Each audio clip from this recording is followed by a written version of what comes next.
virtually that in the last couple of years we have people literally all over the world who are learning and saying Kinos together with us, and also that this provides a permanent record. If somebody wants to go back later, wants to go back on Facebook later today, in this part of it, that all of that is now archived for posterity.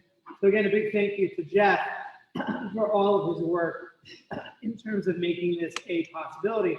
A reminder, people again are feeling well, they want to leave from home, that again, that continues to be accessible on Zoom, by Facebook. So those options are there for you. You shouldn't feel bad. Somebody needs to leave, is ready to go, has had enough for the moment.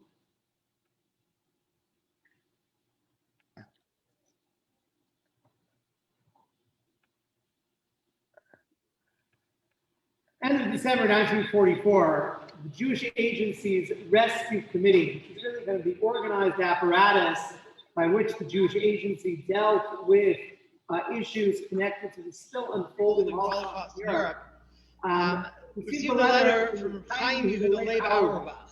Chaim Leib Auerbach was the Rosh Yeshiva of the Kabbalistic Yeshiva Shara Shamayim in Yerushalayim. He was a Dayan. He was someone who was also involved in the world of practical halacha. Perhaps his greatest fame is that he was the father of Shlomo Zalman Auerbach, who was perhaps one of the most outstanding Talmidei Chacham of the second half of the 20th century. So he writes to the Jewish Agency because a troubling and difficult shaila has presented itself to the Beis Din in Yerushalayim. And it's a question of a woman, question of an a woman whose husband has disappeared, and whether she would be permitted to remarry. And the last that she knew of her husband is that her husband had been deported to Sobibor. So in the letter,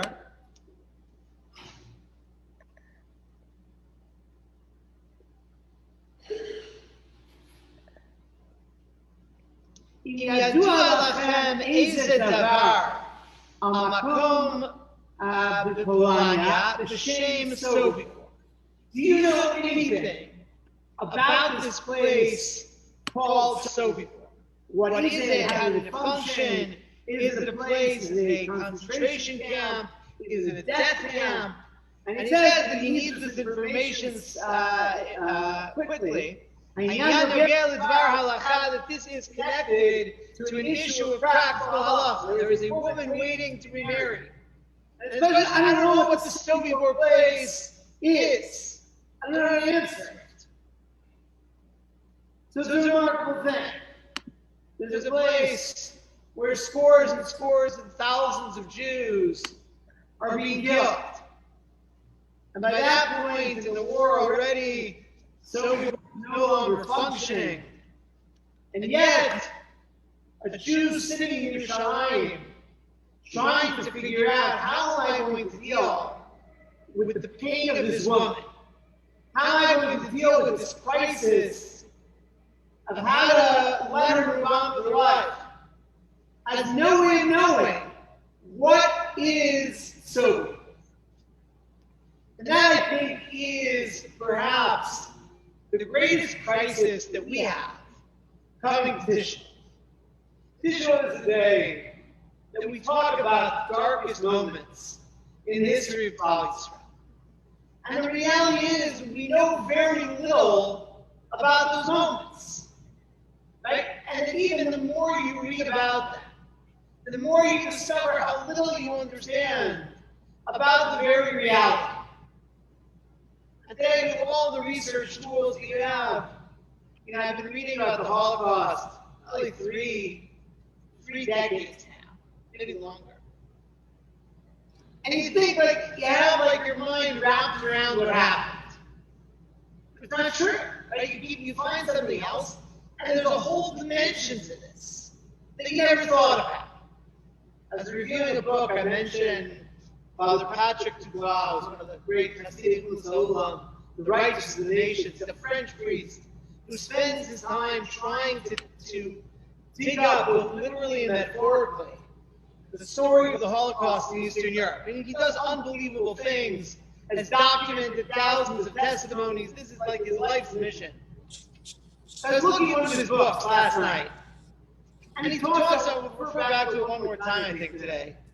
But he talks about how he tries to get down on a granular level. If you really want to understand what this is all about, the question of Rabbi Auerbach, what is so?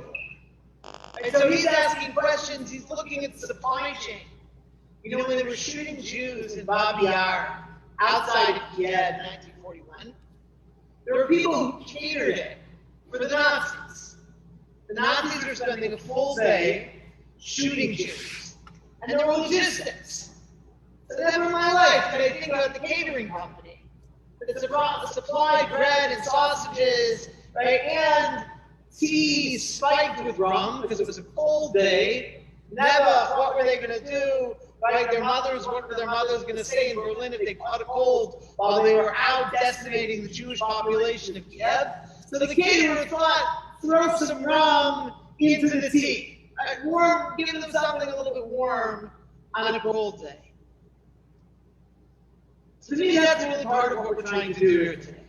Is to try to answer those questions, and on some level, again, even perhaps we'll try a little bit on a granular level, to try to really think about and to understand what these things are about. And I'm going to suggest in a little bit that this perhaps is part of the halachic foundation of Tisha. So the first kina that we're going to talk about, and this is really where I kind of want to sharpen the question of our own psychological connection to the events that we're talking about today. It's a kina called Adeh, on page 162. It's one of the classic Kinos that goes all the way back to Rebbe Elazar HaKalir, to the great poet who really is probably in the 7th century, the great poet of the liturgy of the Jewish people.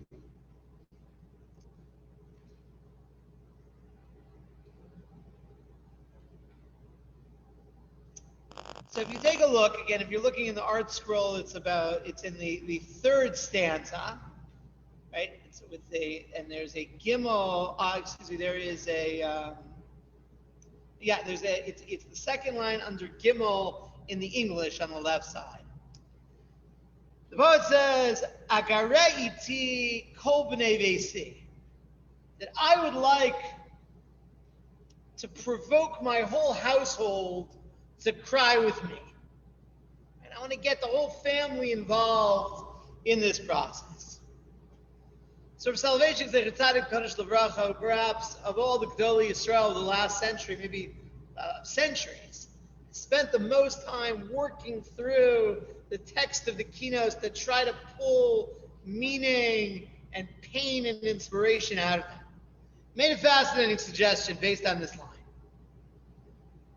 And he suggested that the avoda of Tisha B'Av, what we're trying to do on the day of Tisha B'Av, is strangely parallel to what we try to do on the night of the Seder. And that is the obligation of Sipur Yetzias Mitzrayim. So we know it's a core idea in Yiddishkeit. On the night of Pesach, what we try to do is that we try to tell over the story of Yetzias Mitzrayim, to try to get into it, to try to understand what it's all about, and to do it on a familial level. Right? That obligation resides within the family unit. You'll tell your son, you'll tell your children, your grandchildren, on that day that you'll try to get them understanding and involved in Yetzias Mitzrayim. So the Rav came up with this fascinating idea. There's a concept called Sipur Churban Yerushalayim. That there's an obligation on Tisha B'Av. What we're trying to do is to tell the story of Yetzias Yerushalayim, of leaving Jerusalem. Right? And it's interesting, again, if we take kind of the core of that idea, the Pesach, it's a super tactile kind of experience. Right? We try to go through it, we engage right, in all kinds of multi-sensory experiences to try to remind ourselves, and again, everybody, you think about your own Seder, you have your costumes, right, you have the little shtick that you do, you have the mitzvos that tell us this is the bread that we ate when we were slaves in Egypt, right, and this is the Maror that reminds us about how bitter it was, right, and that they have all that the Jewish cultures have been unbelievably creative of different ways of reenacting and so forth. And that really almost the photographic negative of the night of Pesach is Tisha B'Av. So we come here, we sit on the floor like we're mourners. We let our hair grow for the last 3 weeks. Right? We sit, we didn't do it on Shabbos. The custom, we go into Tisha B'Av, we take bread, we dip it in ashes. That all of this is the flip side to Sibur Yetzias Mitzrayim. So the Rebbe is actually said to have remarked in another context that the most challenging subset of Sibur Yetzias Mitzrayim is the idea of Chayav Adam L'R'osas Atzmo Ki'ilu Yatzam Mitzrayim. That you have to see yourself as if you left Egypt. So that's really difficult to do. Right? Again, go back, what is Sobibor? At the end of the day, what do we know? Egypt, slavery, plagues, miracles. All of these things are outside our reality. And the idea that somehow we're going to transcend that on the night of the Seder, that we're really going to get ourselves to a place that we're not just going through motions, but that you feel like you left Egypt. And by the way, I think it's that the whole issue of drinking wine at the Seder, by the way, I think is not unrelated to that. Right? That you need almost a little bit of a sensory disruption to really be able to think, right, that when you're sitting at your dining room table in Squirrel Hill, right, that you left Egypt, right? So a little alcohol greases the skids to get to that point, right? It's not nothing.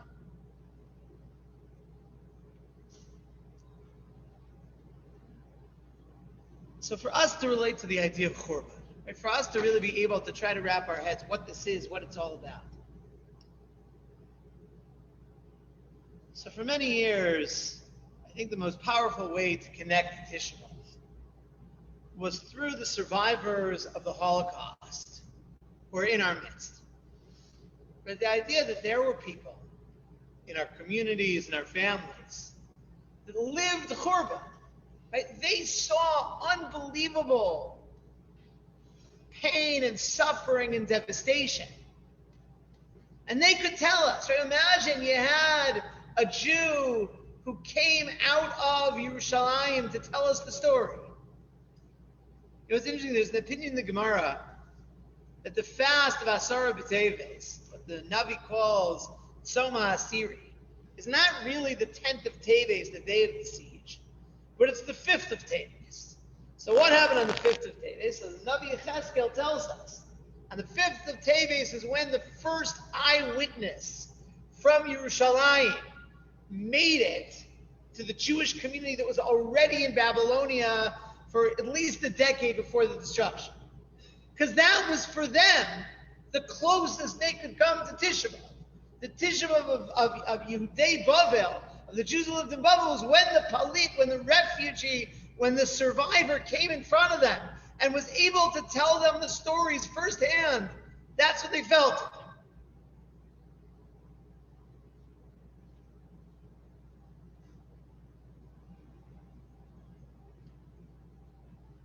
So I read about a Jew who died this year. His name is Mordechai Ansbacher. So Mordechai Ansbacher was a Jew who lived in Israel. And it's almost like if you want the story of a Jew from the founding of the state of Israel, I would focus on Mordechai Ansbacher. Mordechai Ansbacher was a Jew who came from Europe. He starts learning in Kol Torah, in the yeshiva of Rosh Shlomo Zalman Auerbach, who he was. We mentioned his father just before. The Talmud, he went to Rosh Shlomo Zalman's shir for Balabatim, for lay people, for 30 years. He asked important questions to him. At the same time, he's a fighter in the Haganah. He fights in a number of key battles. He becomes an officer in the IDF. He's one of the founders of Encyclopedia Judaica, one of the editors.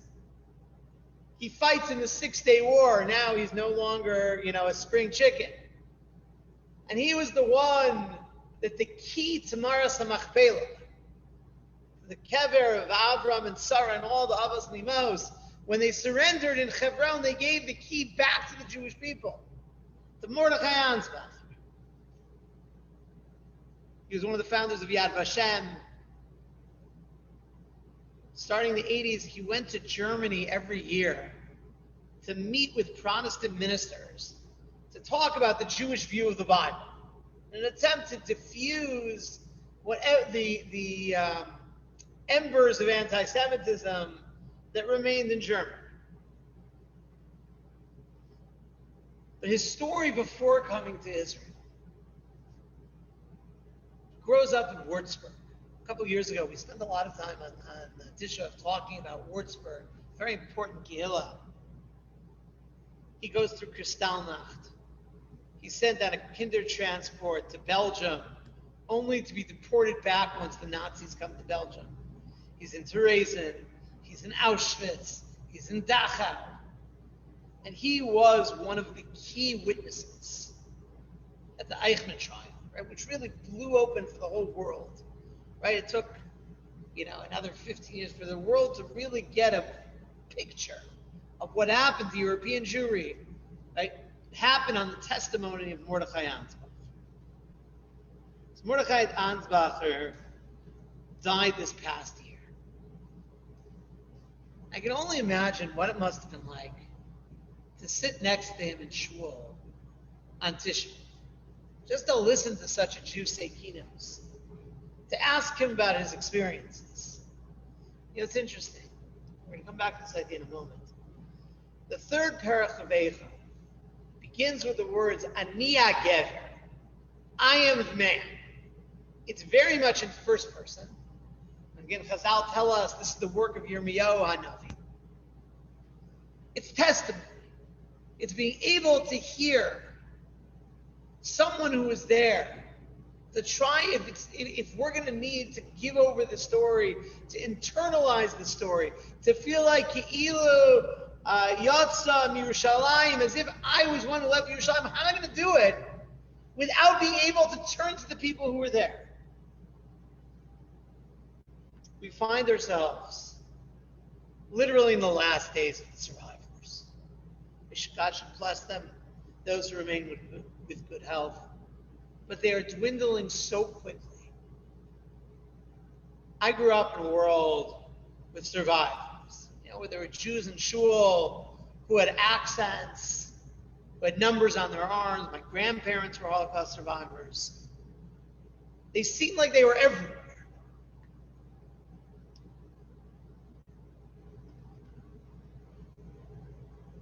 I want to hear a couple of statistics.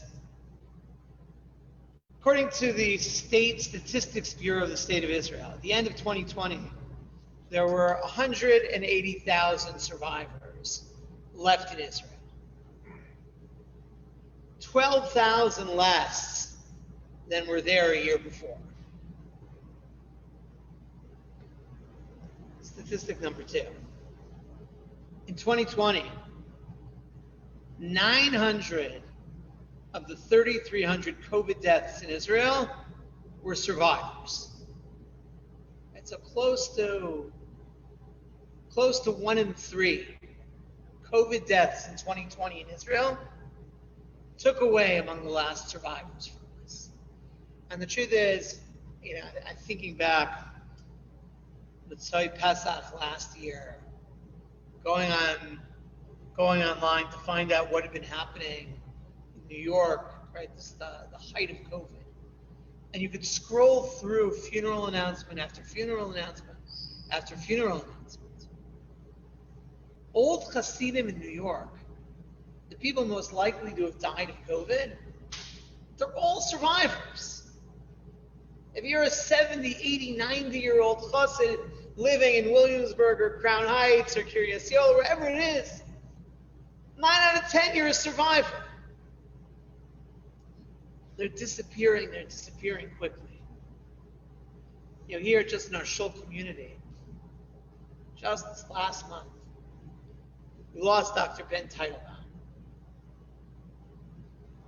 to me, it was like I told my kids so many times, listen to what a Yid from Europe sounds like. It's a special thing that you get to have for a very brief time. And I used to sit with Dr. Teitelbaum and Shal Shudas year after year after year, listening to him sit and sing quietly, recite through all the Zmiros, the ones that we didn't say in shul. He said them all. Memories of a world that disappeared. It's leaving very, very quickly. And you imagine Bayis Rishon, Bayis Sheni, what it must have been like to talk to the last survivors. To find a Yid who still could tell you a memory, both from before. Somebody could tell you what it was like by the Simchas Beis HaShoeva, by the Churban Pesach, on Yom Kippur, to see the rejoicing when the Kohen Gadol came out of the Kodesh HaKadoshim. And yes, to tell you how unbelievably horrible it was. The things they saw, the things that they saw. So let's go back to the Kina. So you take a look at the Kina. And the artistic structure of this Kina is that every line begins with the letter Aleph. Every line begins with the letter Aleph. Now, once you're beginning with the letter Aleph, you know a little bit about Hebrew grammar. That the first person future in Hebrew, grammatical form, is you throw the letter Aleph before a word. Right? If you want to say, I will, or here the Gen says, I would, that's an Aleph.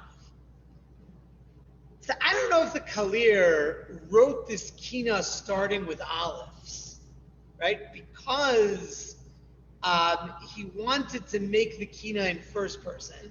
It was the goal to create a first person Kina, or yet another reason. Artistically, whatever, mystically, he wanted to start with Alephs. And once you're starting with Alephs, right, you default back to first person most of the time anyways. I'm not sure. But the effect of this Kina, right, the idea it's all in first person, that this is, that if the Rav is correct, and we have an obligation of Sipur Yetzias Yerushalayim, of being able to somehow tell the story, and it's not just telling the story, it's living the story. Right? Chayiv Adam Liros es Atzmo, Ki hi ilu yatsa miYerushalayim. You have to feel it. You have to find some way to get there. So if you have the first person testimony, that's unbelievable. If you have to go through all of the different rituals to try to make you try to imagine what it was like there, to smell the soot, the sight of the bodies, the blood. So maybe that's part of it. But one way or another, these days of the last survivors, if they're not going to be here, we have to shoulder that ourselves. And that, in certain ways, again, is a introduction to a little bit of what I hope to achieve, to make these things a little bit more real, a little more vivid, the experiences and also the dilemmas. Because we'll see a number of times that Jews faced unbelievable dilemmas in these horrible moments. And things, flaws, faults that brought them down, places where they had no choice. But to be able to feel that a little bit is really what we're trying to do today together on Tishva. So we'll say the first Kina Adeh on page 162 in the art scroll. Again, just a word. Not every edition of the art scroll has the exact same pagination. So it's also the one that's marked Kina number 8, Kina Chas Adeh 162 in the art scroll. Adeh Avkulas.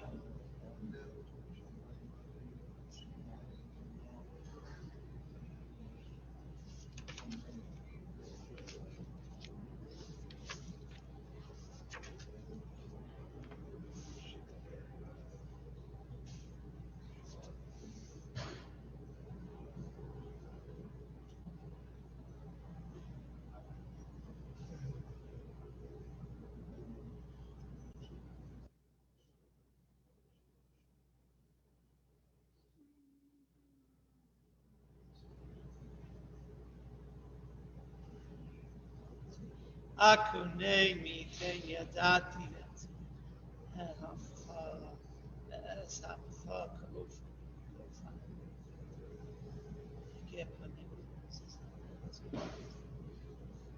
miten efo v'kas v'minoi orech mishmei kunva otia b'vitzim ma'alehi.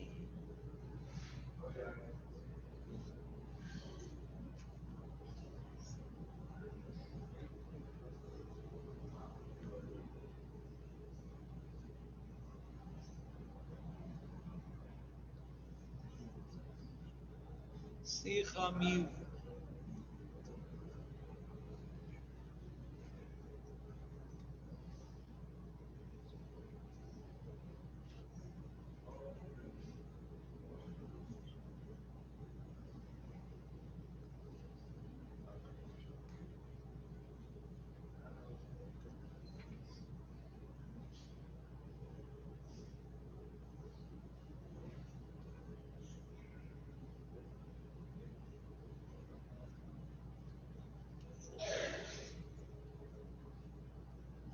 Gandhi allowed me, I believe in Yishmach. Eicha sefarti mirashasa yishli.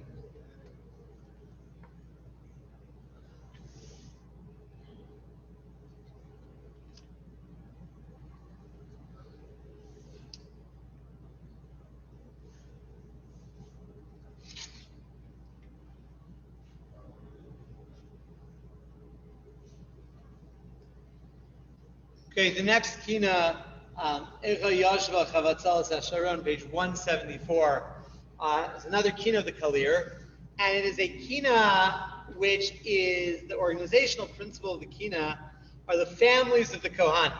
Right? The Kohanim, by ancient tradition, were divided into 24 groups, right? And each group had 2 weeks on during the year they would do the service in the Beis HaMikdash. And this kina is organized, it goes through by each mishmar, by each family, right? And talks about the idea of the impact that it had. So I want to talk about families a little bit. And the idea that part of the subtext to our conversations of Tisha B'Av is the question of families that are ripped apart internally. You know, it's interesting, there's a medrash. I'm going to talk a little bit later today at that Zecharya Malchus, the 10 great sages murdered by the Romans.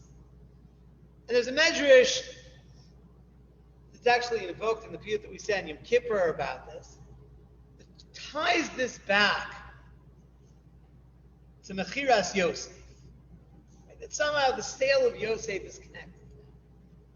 And with this idea, there are certain, I use the term with some hesitation, certain original sins for Klal Yisrael. So sometimes we talk about the Egel Azav, the golden calf, right, and how that continues to resound through the generations. Right? There's always going to be an accounting for Chet HaEgel. Chet HaMeraglim, sin, spies. Again, a theme that resounds through Jewish history. Mechiras Yosef, the sale of Yosef, the time that brothers turned on each other, were willing to kill each other. That, in certain ways, has to be mentioned along with those others.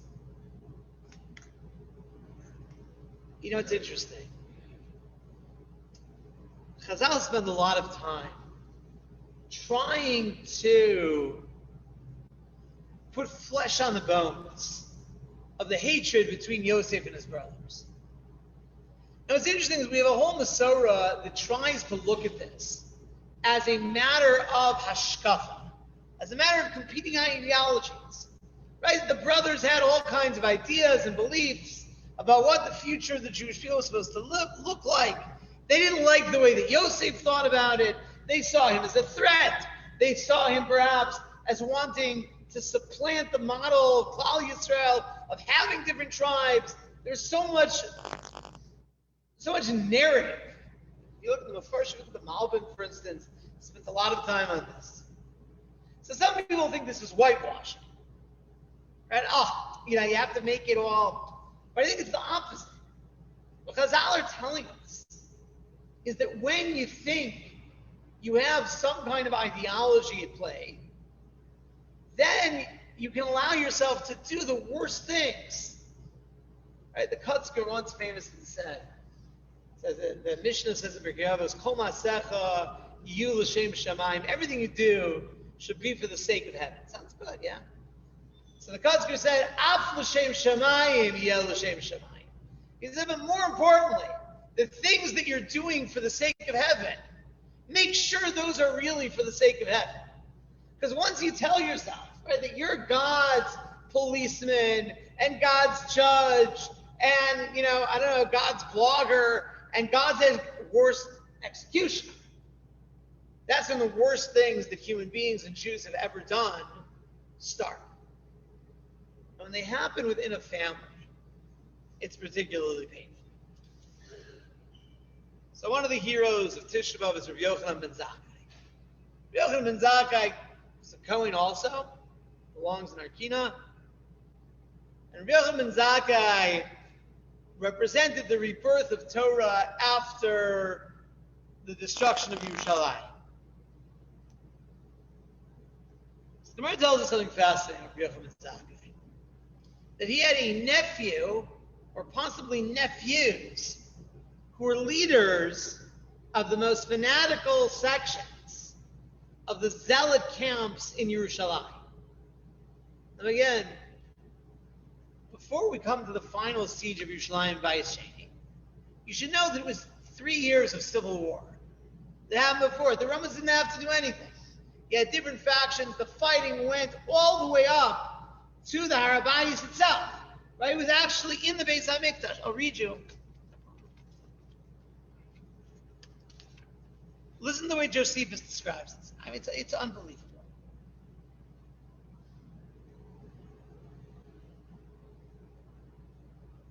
So you had two factions of zealots who were occupying. This is again like a year before the Beis HaMikdash is destroyed. They're camped out, occupying different places on the Temple Mount.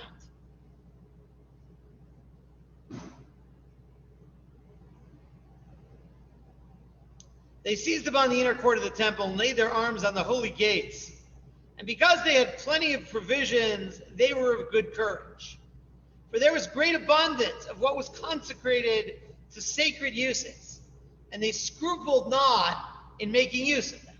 So you had tremendous amount, right? You're on the Beis HaMikdash, and there's flour, and there's oil, and there are animals, there's all kinds of stuff there. So what's it? It's there for the avoda, right? But we're L'Shem Shamayim, right? We're God's warriors against the other Jewish faction. So, Murah Heter, it's okay, it's fine. I'm going to sit down and eat all of this stuff.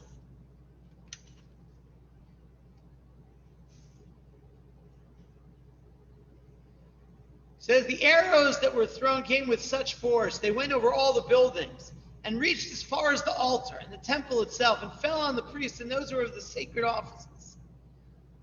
They fell down before their own sacrifices themselves and sprinkled the altar with their own blood. So the dead bodies of strangers were mingled together with those of their own country and of profane persons with the priests. And the blood of all sorts of dead stood in lakes in the holy courts themselves. It's Jews between Jews. So obviously, it's horrible in its own. But remember, you have to take it a step backwards. It's happening inside families. So we have Rabbi Yochanan ben Zakkai, right, who thinks this whole thing is ridiculous, and that we should make a separate peace with the Romans, right, and be able to save what we can. And who's in charge, right? Who's in charge of the people who are making these internal Jewish wars, right? It's his nephews, right? Imagine Thanksgiving by Rabbi Yochanan ben Zakkai, right? And there's the tension. So we have the Gemara in Gittin. The Gemara in Gittin says, Abba Sikra Reish Biryonei Yerushalayim Barachosei Rabbi Yochanan ben Zakkai. That Abba Sikra, which is probably a pseudonym. Abba Sikra was the head of the radicals in Yerushalayim, is the nephew of Rabbi Yochanan ben Zakkai. But it's not just there. There's a Medrash Rabba. It tells us the following. Ben Batiach. Ben Achoso Shorin Yochanan Zakkai. There's a fellow, one of these radicals named Ben Batiach, Yochanan Zakkai's nephew, Shayamamun al Tzoros. He was in charge of all of the stores of food. Right? Again, you're in a situation of quasi-siege already. Right? He's in charge of the food. What does he do? He says, V'okid kolot sarai. He burns down the stores. Right? Now, this is something the Gemara in Gittin references. The Medrash Rabba tells us who's the guy there with the torch burning down the food that can sustain the people. It's Rabbi Yochanan ben Zakkai's nephew.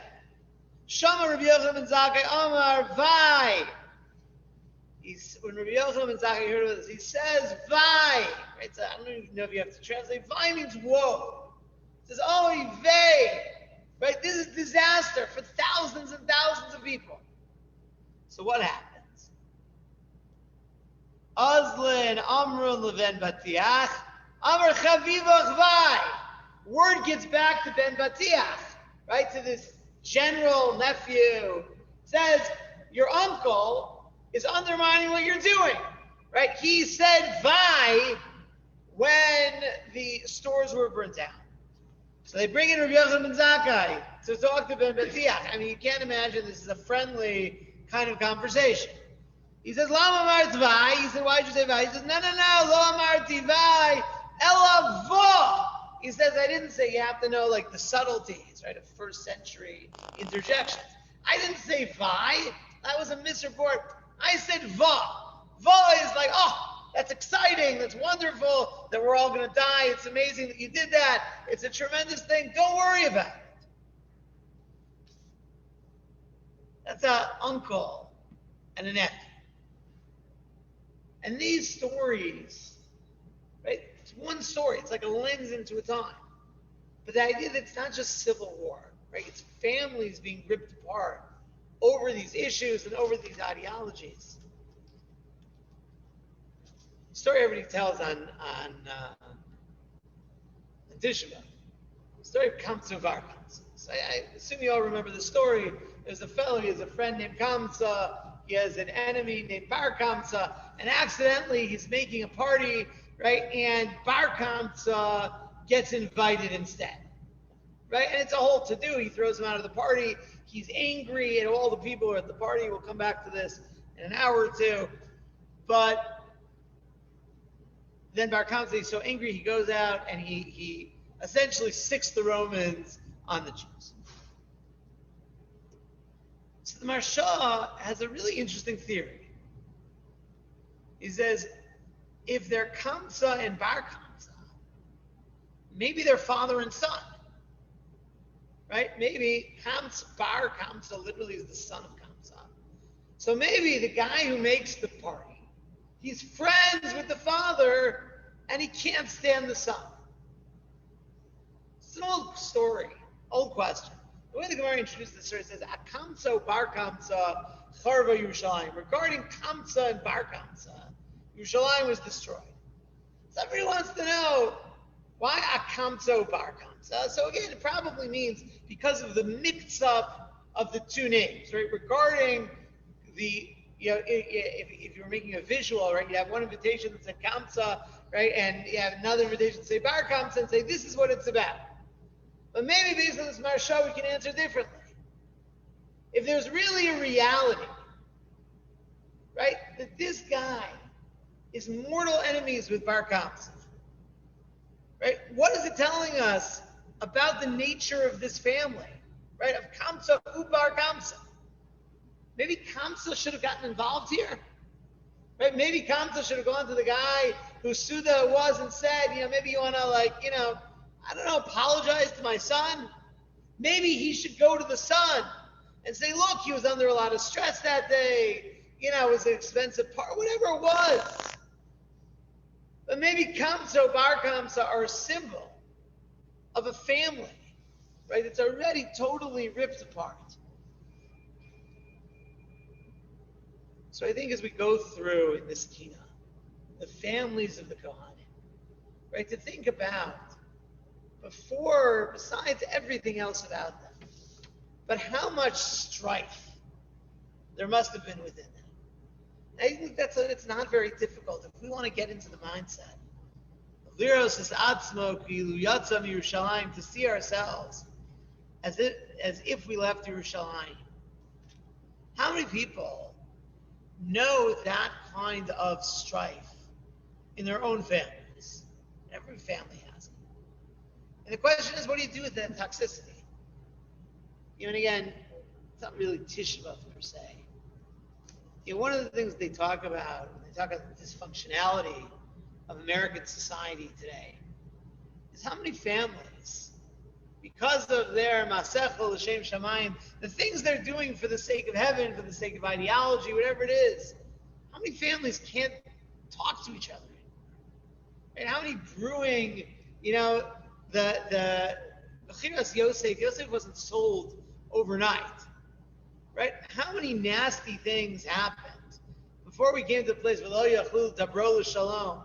they couldn't talk to him peaceably anymore, right? Where that bond of family was gone. So let's try to have that kind of in the backdrop. Page 174, Eicha Yashva Chavatzelas Asher.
Kohen Kavu Kolamo Konenu Kino Kichisu El Kano Magoin Aval Sam Kino Naded Amikino Mishmer Zel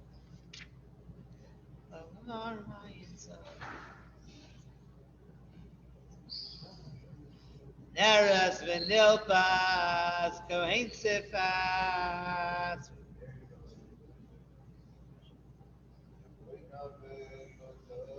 Whereas base going ma nishkaro lavon v'necha kushavti anu mi beliya v'nimnadi v'tzavte b'minim v'vga v'nosa ola haikino mishmeres yeshvel.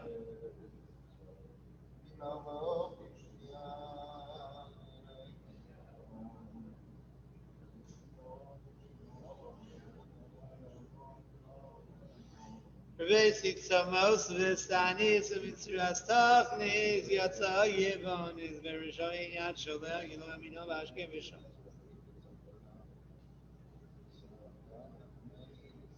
Tzadik v'Adonai Givim v'Araz Maror Ad Yisod v'Araz Usmor Aziv v'Zimras Kidim Ala Nechros and Zayar Zimras.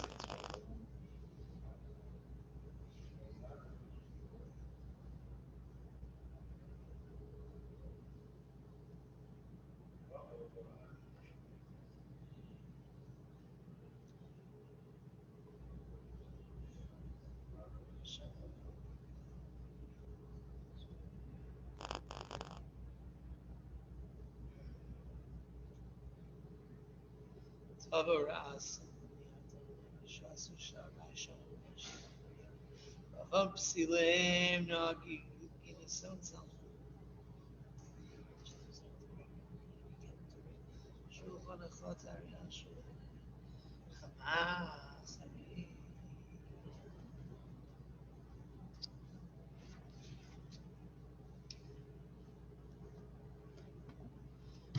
Okay, the next kina is Ako on page 192. 192, Ako. What number is that? 13. 13. Number 13.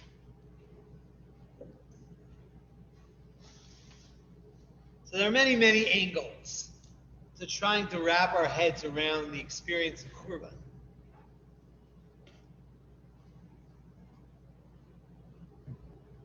And the truth is, a lot of Eicha is about the immediate suffering. It's interesting.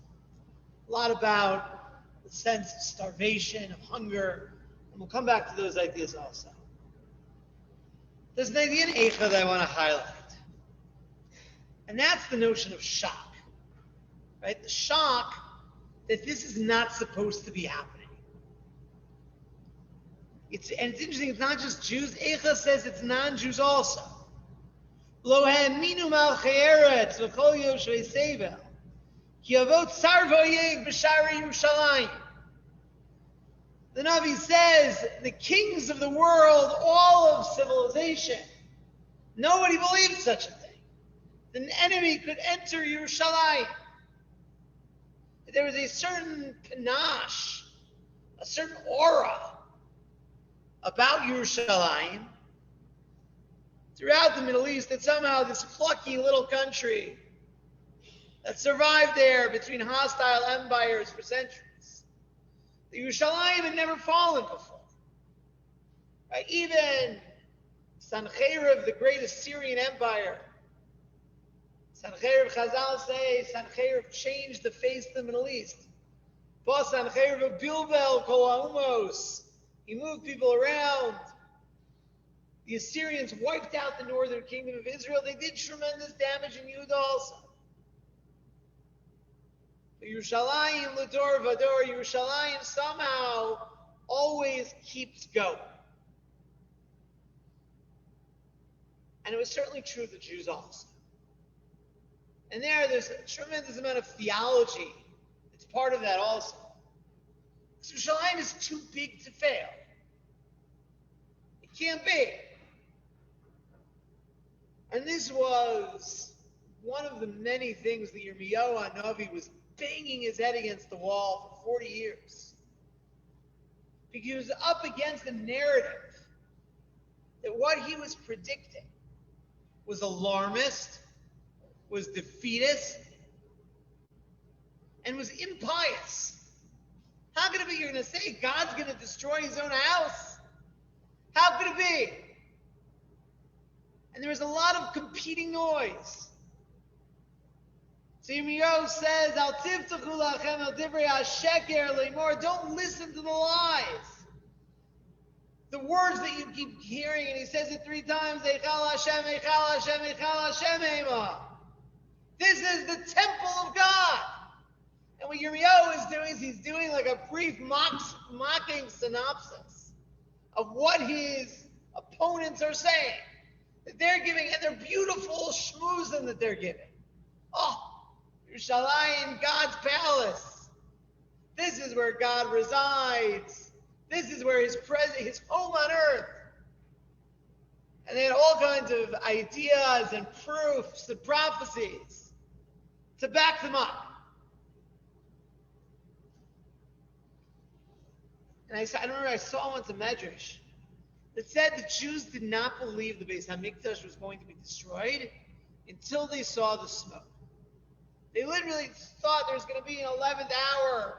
Angels are going to come out of the heavens with buckets of water. Something's going to save us. And that sense of vertigo, that this cannot be, is part of the suffering, right? It's ironic. It's both the catalyst, right? In other words, that what led them to a place. They didn't listen to the Nevi'im. They didn't deal with the warning signs that were coming. Right? It was because of this prophecy, right? Because of their assumption, the narrative that they had of not assimilating what Yirmiyahu was saying, but relying on the promises, misunderstanding the promises. And it's also part of the pain, right? Because that feeling of I've been lied to. I don't understand how this is possible. Right? This was not supposed to happen. And that's this Kinos. Right? So the Kinos says, Ey ko yiyeh lanetzach. Where is the prophecy? Right? This is the way it's going to be. And it goes through over and over again all of these different promises that the Jewish people were given, and they're real. These are real prophecies that it's talking about. But the prophecies led to a sense of complacency. A sense that there's always a safety net. That's what kills them. So I remember the first time I thought about Churban Yerushalayim this way, right, was after 9/11.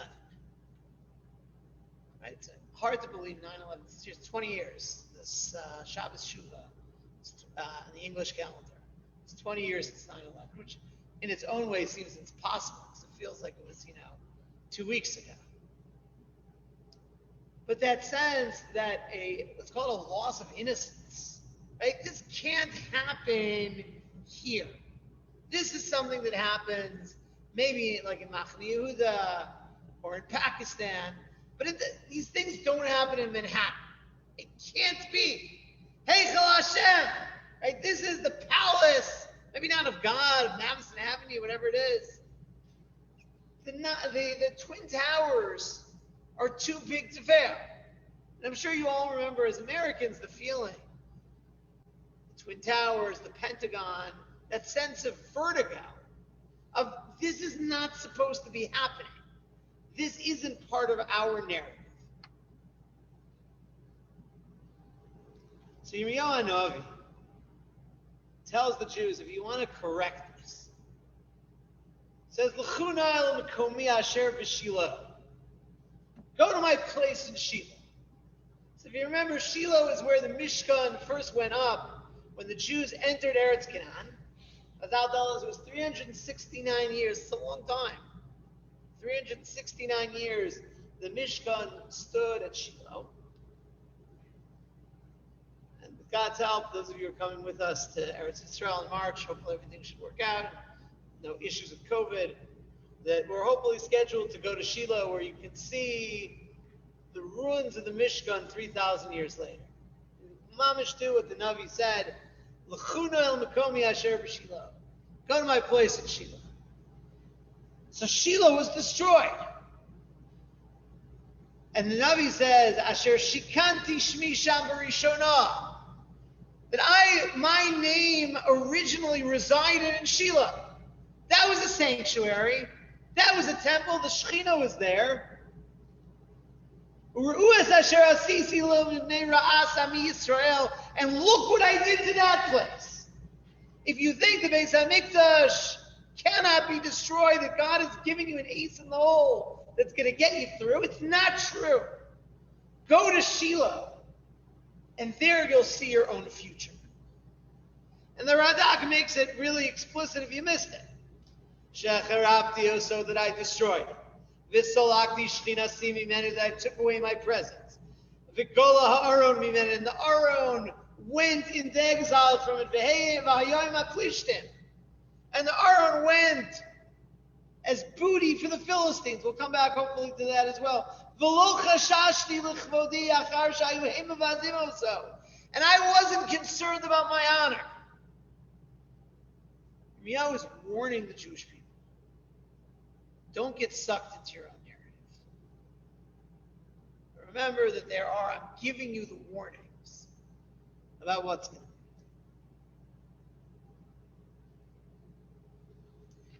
So I've been thinking about this really a lot for the last few months.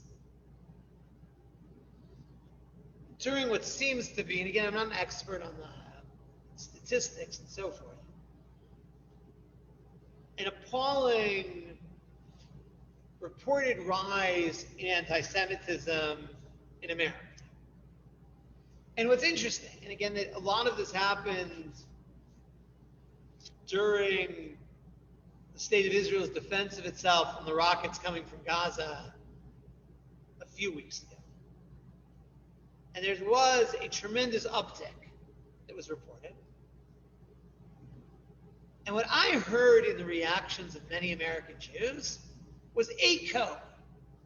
This is not the way it's supposed to be, right? How can this be happening? So CNN ran a story about college campuses. Quoted a student, sophomore University of Chicago, who said that she has been ostracized by fellow progressive students simply because she supports Israel's right to exist. There were the casual jokes, calling the Holocaust an extended vacation for Jews who never came back. Then there were the anti-Semitic slurs yelled at an acquaintance wearing a yarmulke, the traditional Jewish head cover. I'll pause just for a moment here. I was told by somebody close to me recently, somebody who is, again, a devout Jew, consummate professional, works in Manhattan, but hadn't been there in a year because of COVID. Had been working from home, from their basement office lair.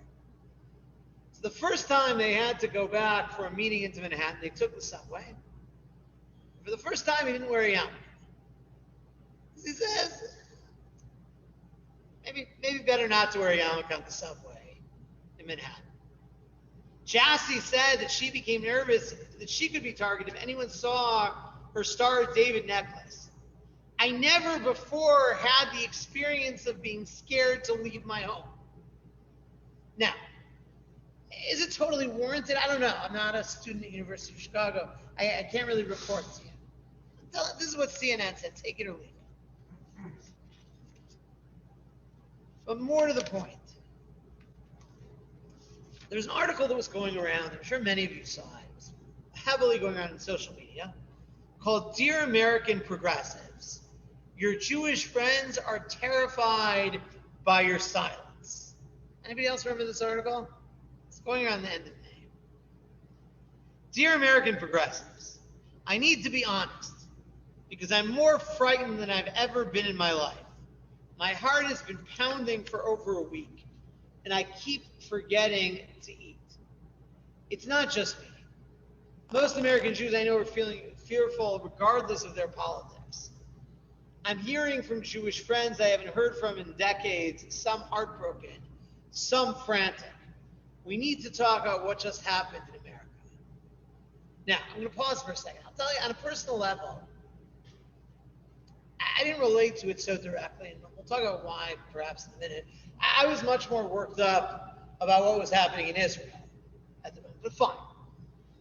And he talks about this idea, right, of from the first time People who felt, right, that they were in a society, in a party, whatever it was, that embraced that, right, suddenly felt, right, by the way, you're Jews. Not only you're Jews and Gauls. Right? And the safety and the security, the code, right, the assumptions that you made about what keeps you safe and what protects you and what it means to be a Jew in America. Suddenly the bottom gets pulled out from under you. And that I must say, that vertigo, that's a real profound pain to feel. It's a dislocation.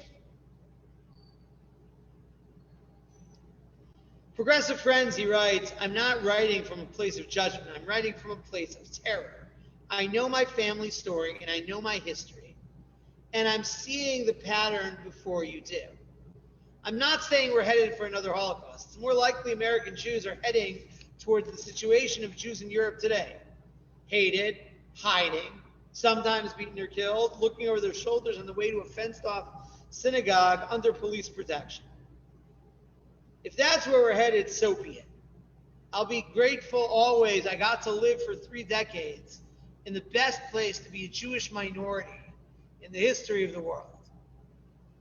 Mom, she's writing a matzeva, not for American Jewry, but for the security, and not the security, the sense of security of American Jewry.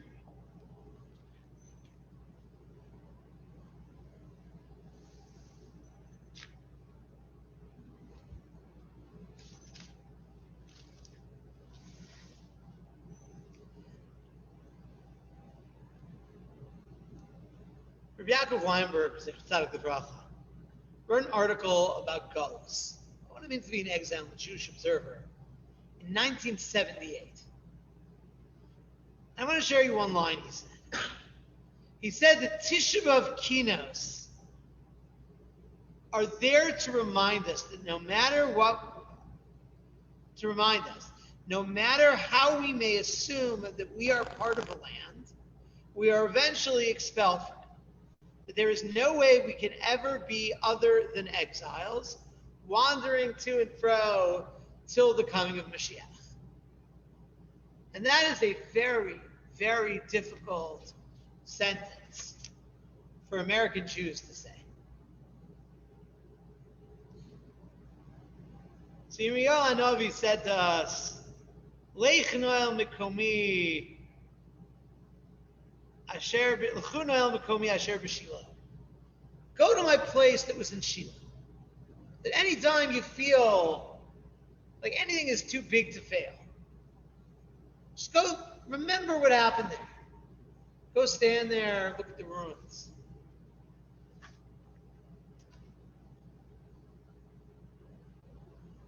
So I would suggest if you have a few minutes this afternoon,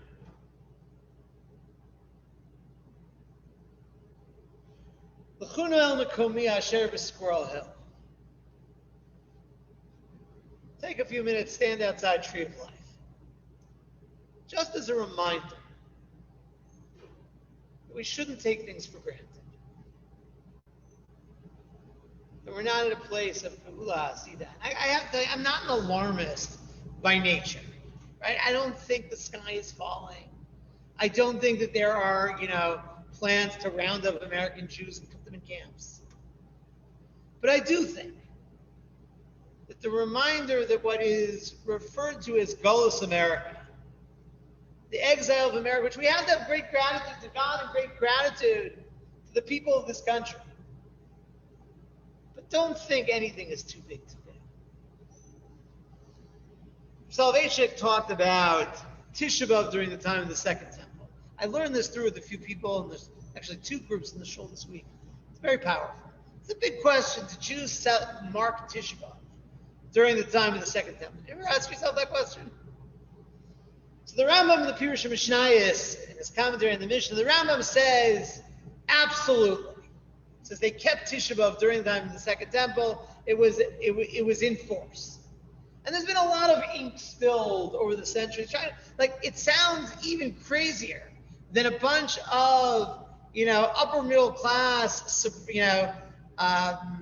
American Jews sitting around talking about how we're, persecuted and exiled. Even crazier, right, is the idea that in the second Beis HaMikdash, right, they finished bringing the Korban Tamid Shel Shachar, right, they finished bringing the sacrifice in the morning, right, and some, the Shabbos, Kinos, right, and everybody's, you're not allowed to sit down in the Azara, but if you could, everybody would sit down, and it's ridiculous. You're in the shadow of the Beis HaMikdash. So the Rav had an amazing finish. The Rav said, if they observed Tisha B'Av during the days of the Second Temple, it was not mourning, and it was prayer. That what happened once should not happen again. Yes, they had a Beis HaMikdash, right? And there was many great things that happened during that time. And you shouldn't live paralyzed, lives of fear and anxiety, and so forth. But once a year during Bayis they reminded themselves, don't take this for granted. And don't use this myopic reading of Tanakh, that you go back and you come up with this special Reader's Digest of all the nice stuff in Tanakh. Oh, it's going to be wonderful, it's going to be great, and it's going to be amazing. That we need a Tisha B'Av to be able to take something of a reality check. Now, where do we go with the reality check? Right? What avoda there is to do? How can you take something positive out of it? That will come to a little bit later. For now, we'll spend time listening, and again, listen in this Kina, right? For the real pain of that cognitive dissonance no longer working, of the coming to grips with the reality that what we hoped for, what we assumed, what we believed, what everyone believed, ki yavo tsar v'oyeg b'shara Yerushalayim, that this could never have happened. But it really did happen. And it can happen again.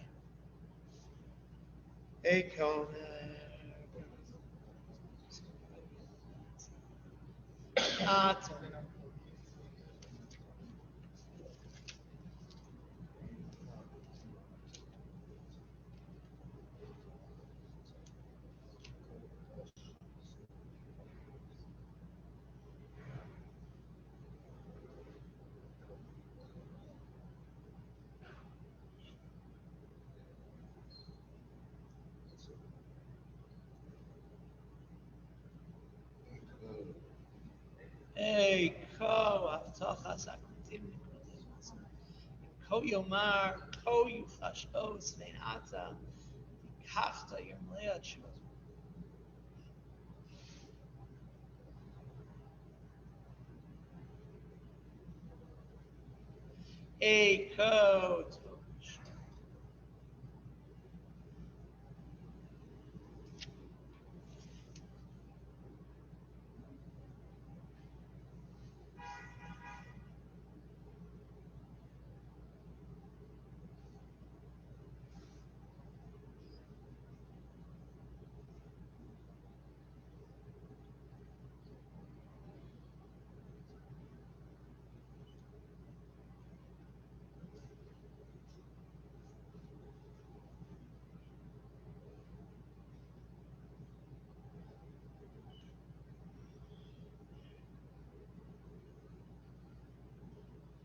Ko patla ko u'rana kosha, v'shuv v'chavos edamen.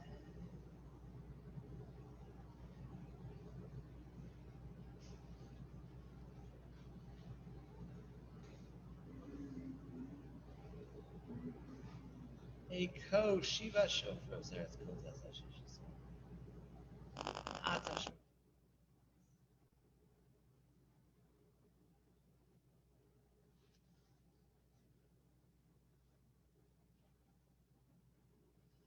Vayamar asher lachos imnotzan, in ata duchu v'rachai v'chatzar, ad ma'asai Elohim yichariv tzar.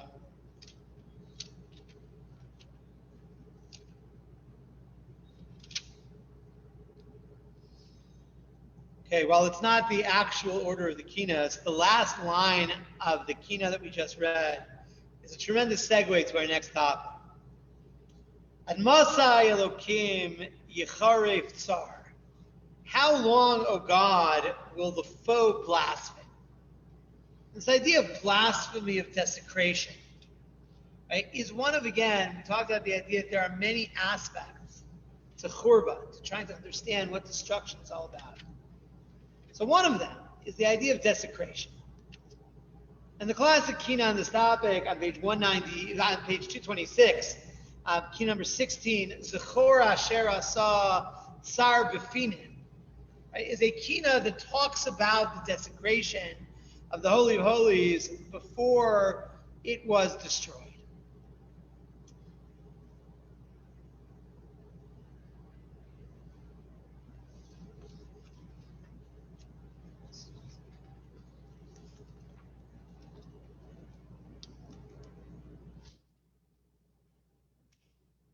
So I'll read here. Remember what the foe did within the temple precincts. He drew forth his sword and entered the Holy of Holies.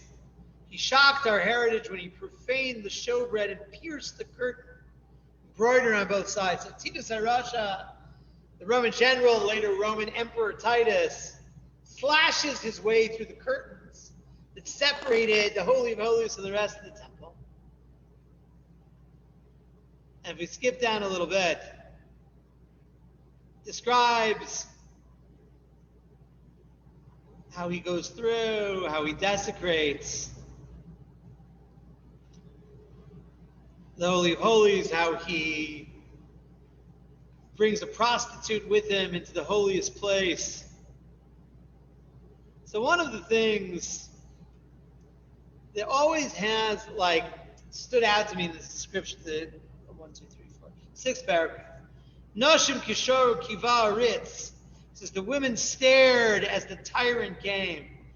Vikarka Bayis Nalav Hecharitz. Right, in the floor of the Beis Hamikdash, right, his shoes scarred. Right, his shoes dug into the floor of the temple. Now, we all know, of course, that you're not allowed to wear shoes in the Beis Hamikdash. Right? That's one of the halachos. It's almost a vestige of that.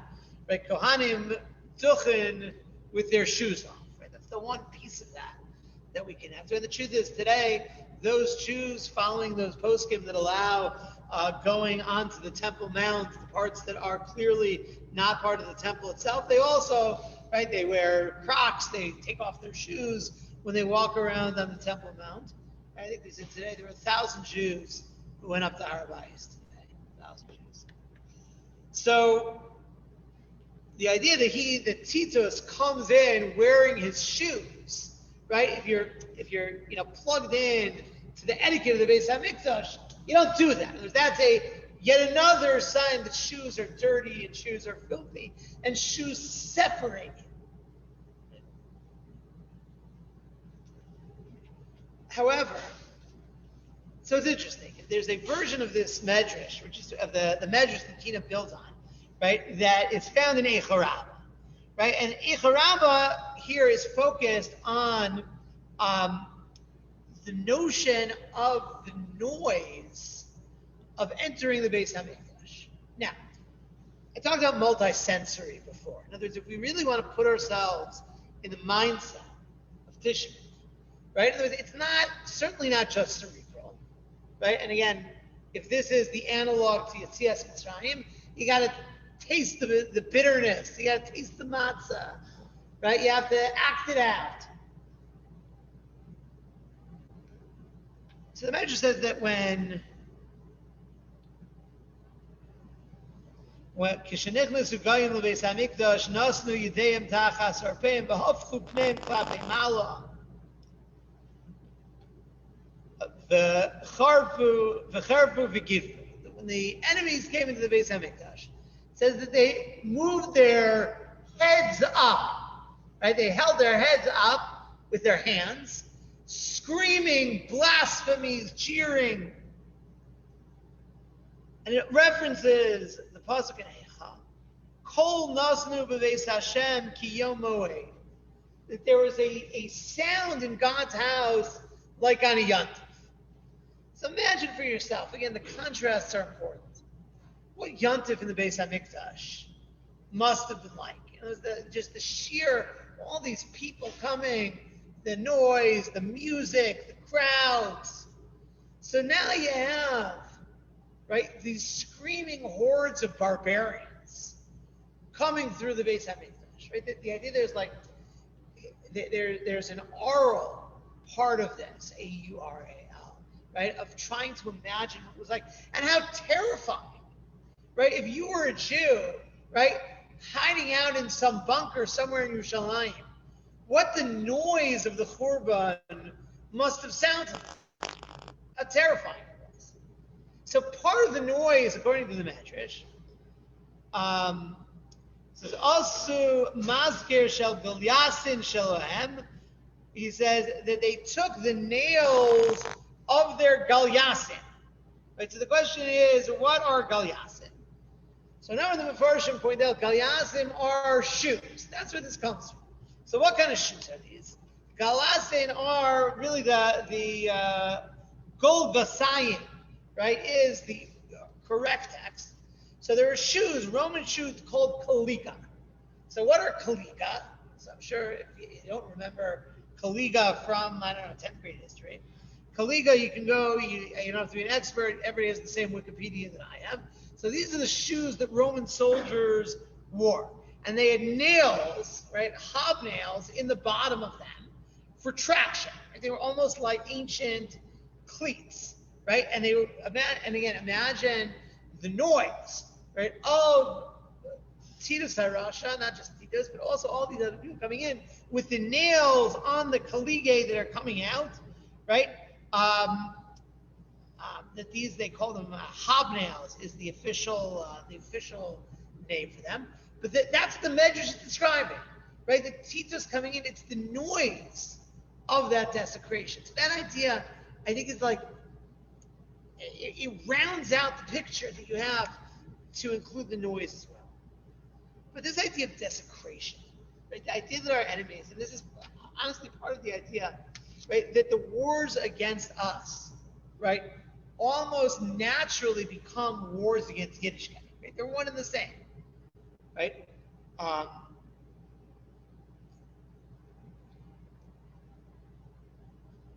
You saw pictures this past year, both in Eretz Yisrael and Havdil, also here in Los Angeles, right? You saw pictures of enemies taking out their wrath on shuls. So another place, classic place, that our enemies show their contempt for the Jewish people, for the Jewish religion, is in cemeteries. And this is actually a very old story, right? The idea of desecration of cemeteries. I'll show you, people can take a look at this. It's just kind of remarkable. There's a medieval castle outside of Cologne in Germany. Right? So again, I haven't spent a lot of time in Europe, but Europe, one of the things that you have in the countryside are castles, right? Ruins of castles. Right? Those of you bigger travelers than I have probably seen, these various kinds of. Right? We don't really have castles in America, so it's not something that we relate to the same way. So these are the gates to the ruins of a castle, right? And you can see, right, on top of the gate, the matzeva, right, of a Jew named Yaakov from Cologne, right, who they took the matzeva and made it into the gate, right? The gate of the castle, right? What do you have? Is a Jewish grave, right? And the idea almost of the contempt, right? This is an open crime. Anybody who walked into this castle, oh yeah, look at the Hebrew letters, ha ha, look at the Jewish grave that's up there. I think it's striking to say. My grandparents of blessed memory were in a concentration camp in Galicia called Plaszow. Right? Some of you may have heard of it. So Plaszow, one of the things, and this was not unique, right? But that Plaszow was built actually over 2 different Jewish cemeteries, right? And in addition, right, that they had the matzevas were there as easy building material. that the roads and the paths in the camp were literally made of graves of our ancestors.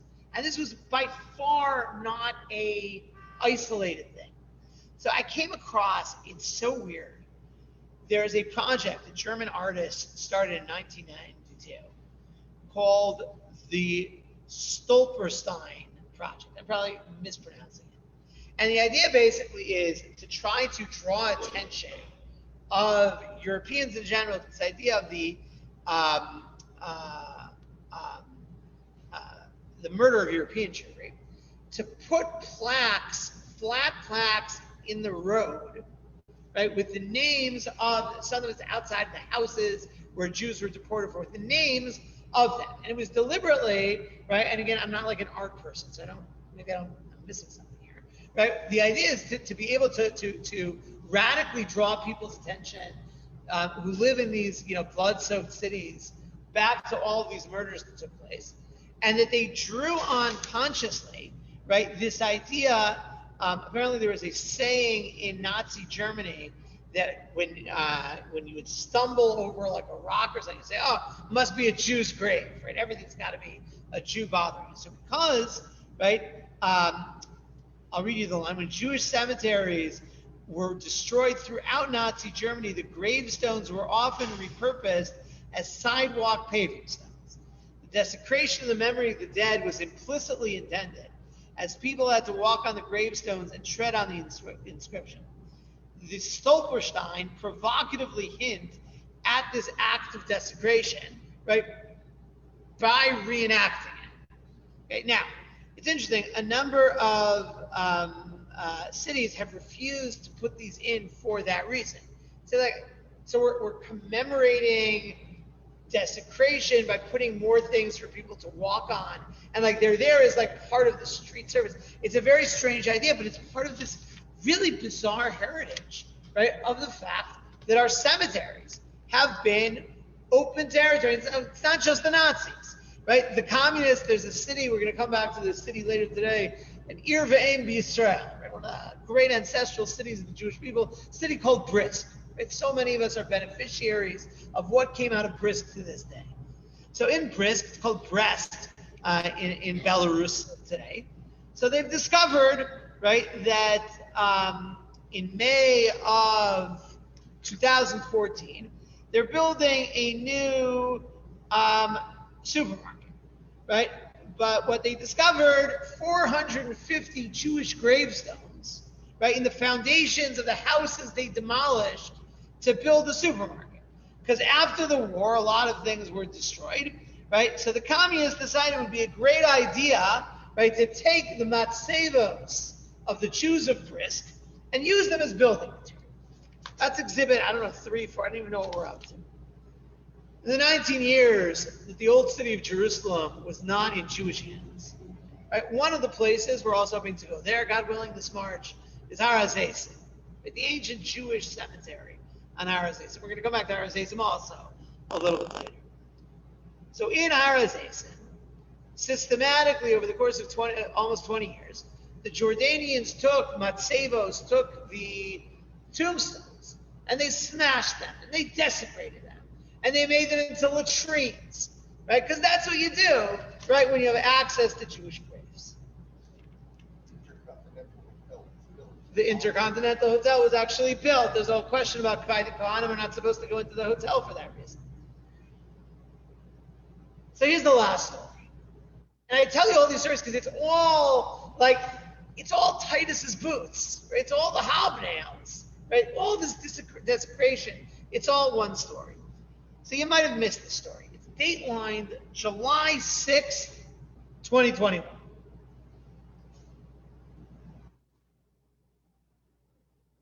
There is a cemetery in Baltimore called the German Hill Road Jewish Cemetery that was vandalized 2 weeks ago. Spray painted, swastikas. But here's the most chilling thing. You know what, whoever it was who did this, so fine, like a bunch of drunk punk teenagers, like, Yeah, you don't have to make a whole sentence out of it. But this is the really scary part. Spray painted down the graves was the word Holdemort. Holdemort. It's actually misspelled. What do you expect from graffiti artists? So Holdemort is a reference to really a terrible chapter in the history of the Ukraine, right, where there was pretty much planned by Stalin, right, tremendous famine, right? Hundreds of thousands of Ukrainians died during this famine, which is known as the Holodomor. So the question is, so why is a Ukrainian famine being written on Jewish graves in Baltimore? The answer is, if you study the contemporary trajectory of Eastern European anti-Semitism, there is a building narrative, and there's some really frightening material about this, in Eastern Europe. And the argument basically is, two bad things happened in Europe in the 30s and 40s, right? That Stalin did lots of terrible things, which he absolutely did. Hitler also did bad things, and they're pretty much all the same. Right? There's a moral equivalency, there's an equivalency of scale, and the darker versions of this, put it a little bit different. It's Stalin together with Jews did a lot of bad things in Eastern Europe, and then the Nazis came in, right, and they were like against Stalin. And maybe they're not really so bad at all. And maybe everything the Nazis did was payback to the Jews for how they killed the Ukrainians. Now, were there a few Jews in the Communist Party? Of course there were. Right? Were Jews responsible for this famine? Of course they weren't. Did Jews die in this famine? Yes, they did. Right? But yet, there's now 85 years later, right, there is this pernicious, they call it the double genocide theory. And there's all kinds of stuff, it like barely makes the press, but it's out there. Right? I'll read from Professor David Katz. One of the primary human defenses is a claim of some kind of equivalence that's supposed to mitigate or even fully countermand the alleged misdeeds. So anybody who's a parent who deals with kids, lots of them, right? You know that like it's always going to be, why'd you hit your sister? Do you know what she did to me? Right. So this is basically the logic. Look, all the Jews were all communists, and the Soviets occupied us before the Nazis invaded. He said he's heard this countless times in the Baltic.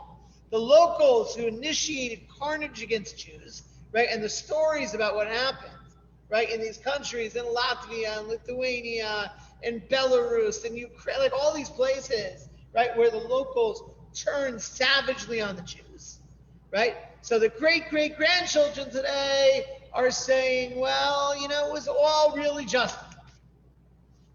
And somehow, right, this narrative, right, has now been daubed in a cemetery of Jews in Baltimore in 2020. So far as Zecharya saw Tsar Befinim, remember what the enemy did in the inner chambers of the Beis HaMikdash. So certainly, of course, it means what happened in the holiest place in the world.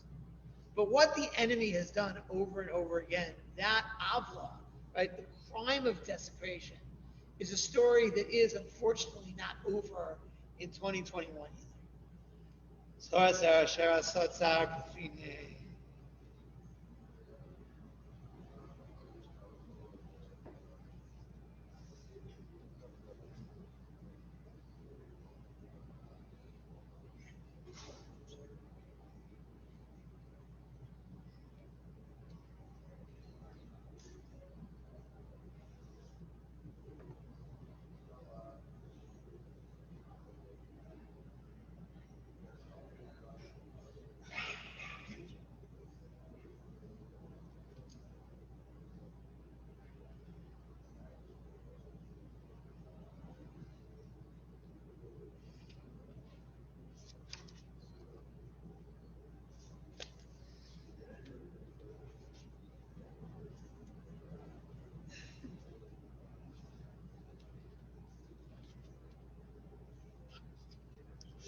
Okay.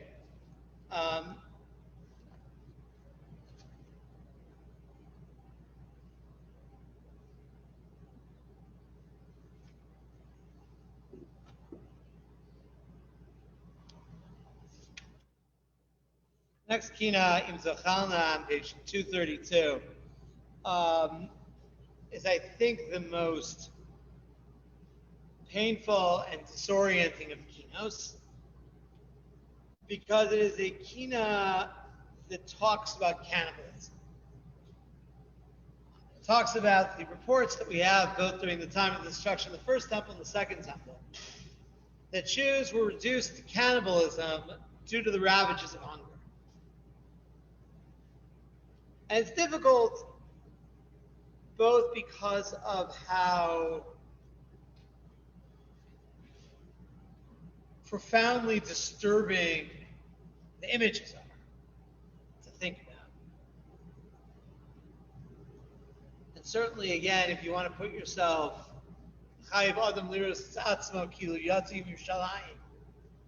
even imagine that choice is very difficult.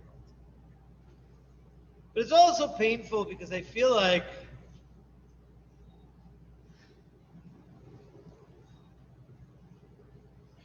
it feels painfully invasive of the humanity of our ancestors. Right? To see them at this most reduced place. It was interesting. There is a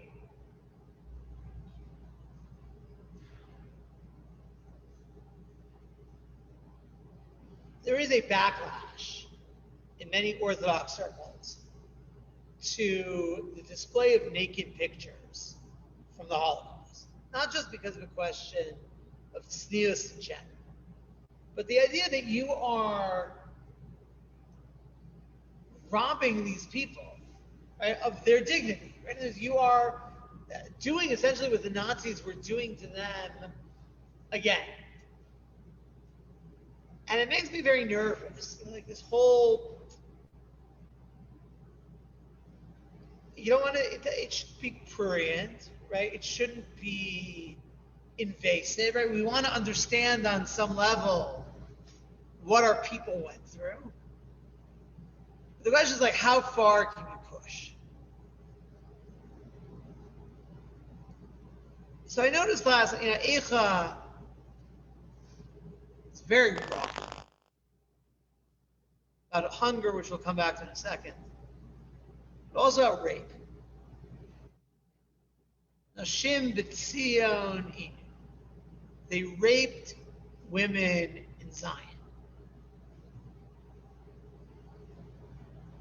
It's one of the great debates, or really the great taboos still, in Holocaust studies, right, is the question of rape that took place during the Holocaust. And it's very controversial. It doesn't get written about. Survivors, quite understandably, didn't want to talk about it. The speculation is that there were many, right, by orders of degree, orders of magnitude, incidents of Nazis and of locals raping Jewish women during the Holocaust, then we quite understandably are prepared to hear. It's a very difficult thing. And again, you talk about the dimensions of tsar, right, of pain. So one of them is this idea of dehumanization. So it's hard for us. I always say hunger is one of these things. Right? We toss around the words hungry and starving, right, with unbelievable callousness. Right? That for most of us, right, we've never really experienced hunger. It's not really part, not in a real way. Right? We know the hungry where, like, you didn't eat lunch, so you're like in a bad mood in the afternoon. Right? But the idea of so many people, right, reduced essentially to animals by hunger, and literally dehumanization, is something very, very difficult to deal with. So I want to tell you a story a story from a Polish Rav. He was the Rav of Petach Tikva after the war. His name was Yeshua Moshe Aronson. Yeshua Moshe Aronson. And he lived through the worst of the Holocaust. So here's the story. I think I shared this a few years ago also. So it's very, very powerful story. So it's ER of 1945. It's almost the end of the war. And Yeshua Moshe Aronson finds himself in a death march from Buchenwald to Theresienstadt. Right? Armies are coming. They want to move. Again, it was one of these bizarre things. So much of the effort the Germans had.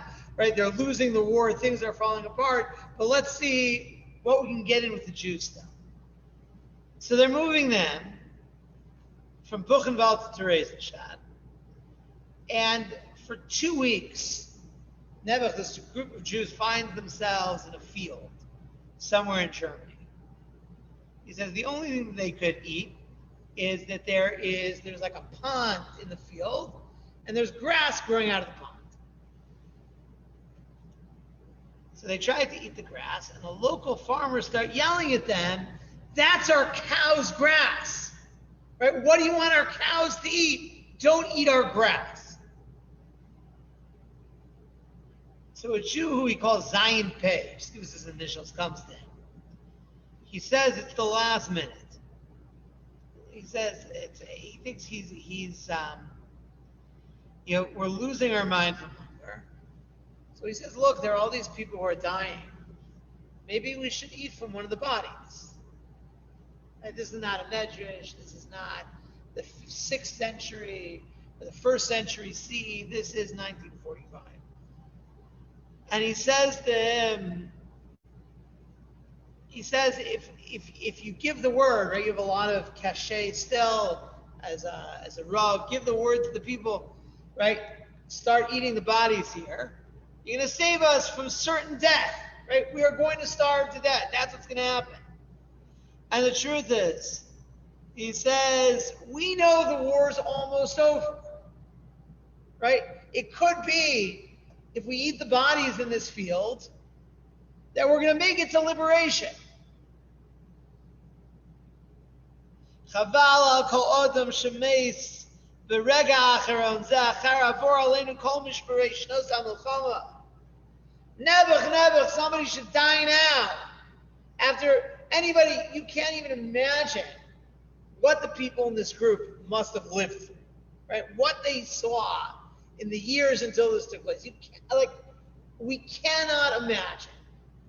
So the idea, and again, there are all these stories of people who died. The people who died in liberation because they ate too much, right? Their bodies weren't able to handle the food, right?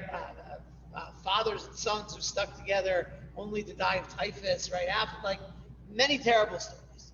So this Jew says to them, let's eat the bodies. So he says, and I was a mess, right? I was I was starving myself. So I started crying. And he says, I moaned from the walls of my heart, Master of the universe, kill me now. Kill me before I become a cannibal. So this is what I told him. He said, Al Pitin, according to halacha, I think you're correct. According to halacha, we should eat the bodies. Pikuach nefesh, it's actually without. However, I have 2 concerns. Number 1, if we do this, we're opening the door towards killing living people. And once we've opened up this taboo, right, and we allow ourselves to do this, it's going to be open season, right? Basically, everyone is potentially a source of food. And he says there's one other reason I don't want to do this. He said, I don't want to give the Nazis the satisfaction of seeing this. Because then they're going to say, look, these people, they're a bunch of, they're monster, barbarian, and human. And he says, I convinced my friend. An hour later, the order came to the guards to march them to Terezin. And they survived from there till the end of the war.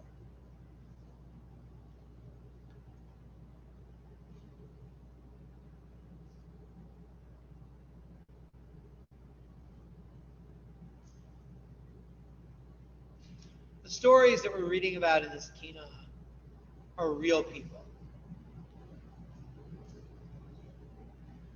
And if the Kalir didn't actually write this down, I'd be very hesitant to say it. And I think for all the talk of Chayv Adam Liros Stats Mochilu Yatzim Yerushalayim, we have to try to put ourselves in their shoes. This is a place that we can't really go, nor should we really go. But at least from a distance, to acknowledge when we talk about Shever Basami, the suffering of the Jewish people, right? How somehow the metaphysical fate of the Jewish people is that we somehow wind up in these horrible, horrible situations, right? We spend a moment together with all those Jews that suffered in reciting the Skina Im Teichal.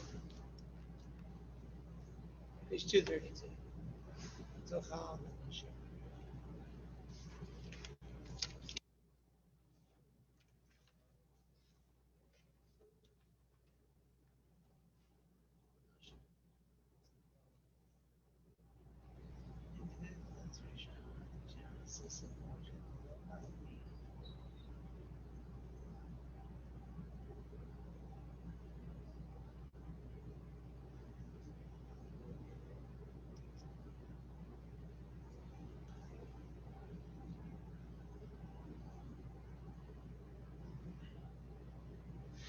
Im Tznena Basara Vos Labanim Nars Yavno Banosa Thikinusa Takerna Bishikul Rachem et Simak Shadayim Bima Banim Shachem Alayli Al Shmona Meos in there.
Im Tachal Menachem Ave Mashmi.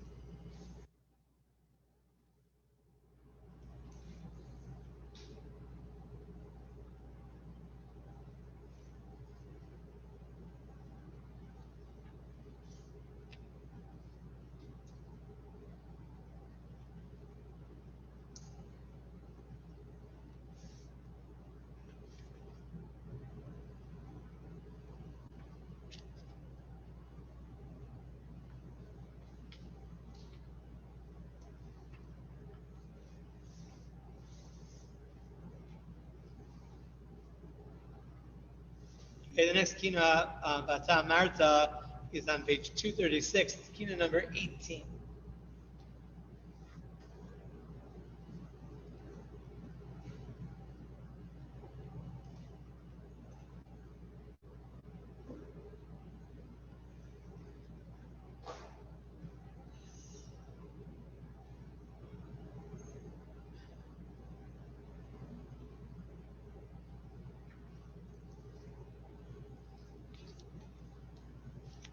So, I want to share with you a strange and disturbing story.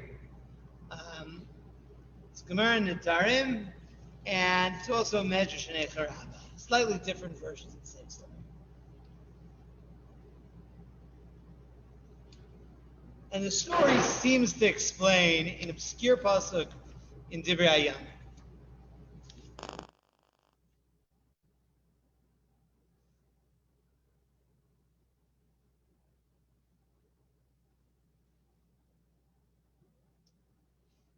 The last years of the Beis HaMikdash, the first Beis HaMikdash, Yerushalayim was under the domination of the Babylonians. The Babylonians conquered the area, and they replaced Yoyachin, the former king of Yerushalayim, right, that he is taken into captivity by Nebuchadnezzar. And Nebuchadnezzar installs in his place his brother, right, a man who's referred to in Navi as Tzidkiyahu. Tzidkiyahu has the ignominious fate of being the last king of the line of King David to reign in Yerushalayim, but he is there at the sufferance of the Babylonians. And we read in Divrei Hayam the following. He did evil in the eyes of Hashem as God. Lo nichnam l'fnei Yirmiyahu hanavi bi Hashem. And he didn't humble himself before the prophet Yirmiyahu. V'gam b'melech Nebuchadnezzar marad, asher hishpi'o be'Elohim. He also rebelled against the Babylonian emperor Nebuchadnezzar. So apparently, again, that even though Tzidkiyahu was originally right on the take, as it were, from Nebuchadnezzar, the catalyst to the war that destroys Yerushalayim and the Beis HaMikdash and exiles the Jews finally is that Tzidkiyahu breaks ranks with Nebuchadnezzar, and he violates the vow that he made him in God's name. So what's this vow? What's this violating vow? So listen to this story. Very strange story.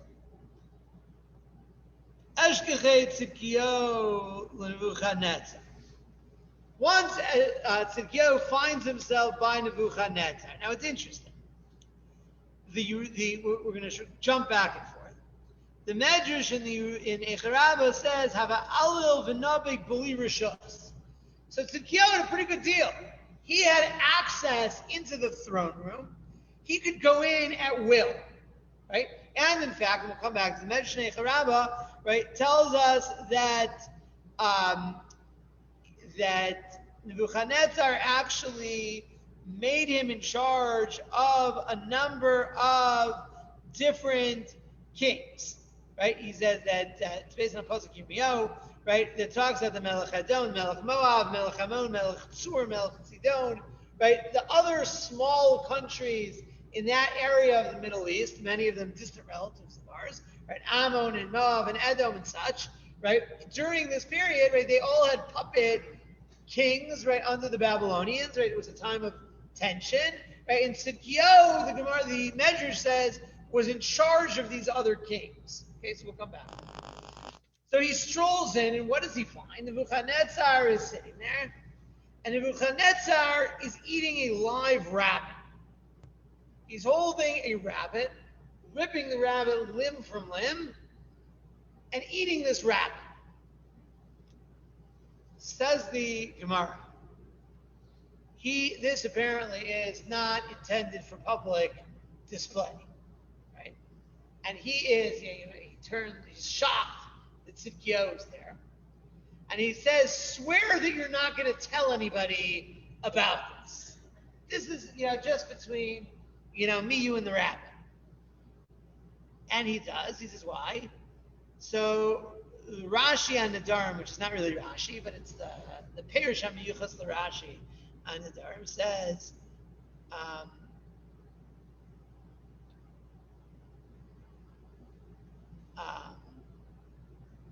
he doesn't want the world to know about this. This is a badness. So he swears. And he comes back. And apparently, he can't hold this in. he needs to tell somebody.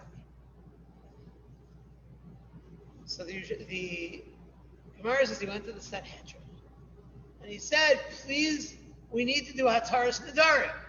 There's something I need to tell, right? And I need you to give me permission. But I want this to be 100% kosher, which is gross, ironic. Yeah, I want to be able to tell this to the Sanhedrin. They meet and they decide, mutter lach, mutter lach, mutter lach. It's fine. And of course, inevitably, it makes its way back to Nebuchadnezzar. Nebuchadnezzar comes and he arrests the Sanhedrin and asks about the issue. And wasn't pretty, right? And that incident, says the Gemara, is the catalyst to what happened afterwards. Now,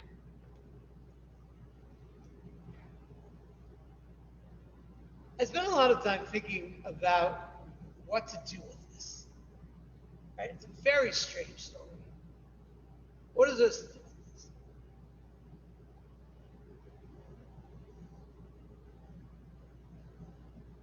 So I want to highlight 3 ideas. The first, I think that the story sensitizes us to how sometimes our small decisions and temptations can be disastrous. Right? So Tzidkiyahu at some point feels like he's got to tell this story. So I don't know what it like. Why does he need to tell the story? Right? Why is it so important? Well, we all know why it's important, right? Again, maybe I'll speak for myself. I don't want to put this on you, but we'll see what kind of reactions.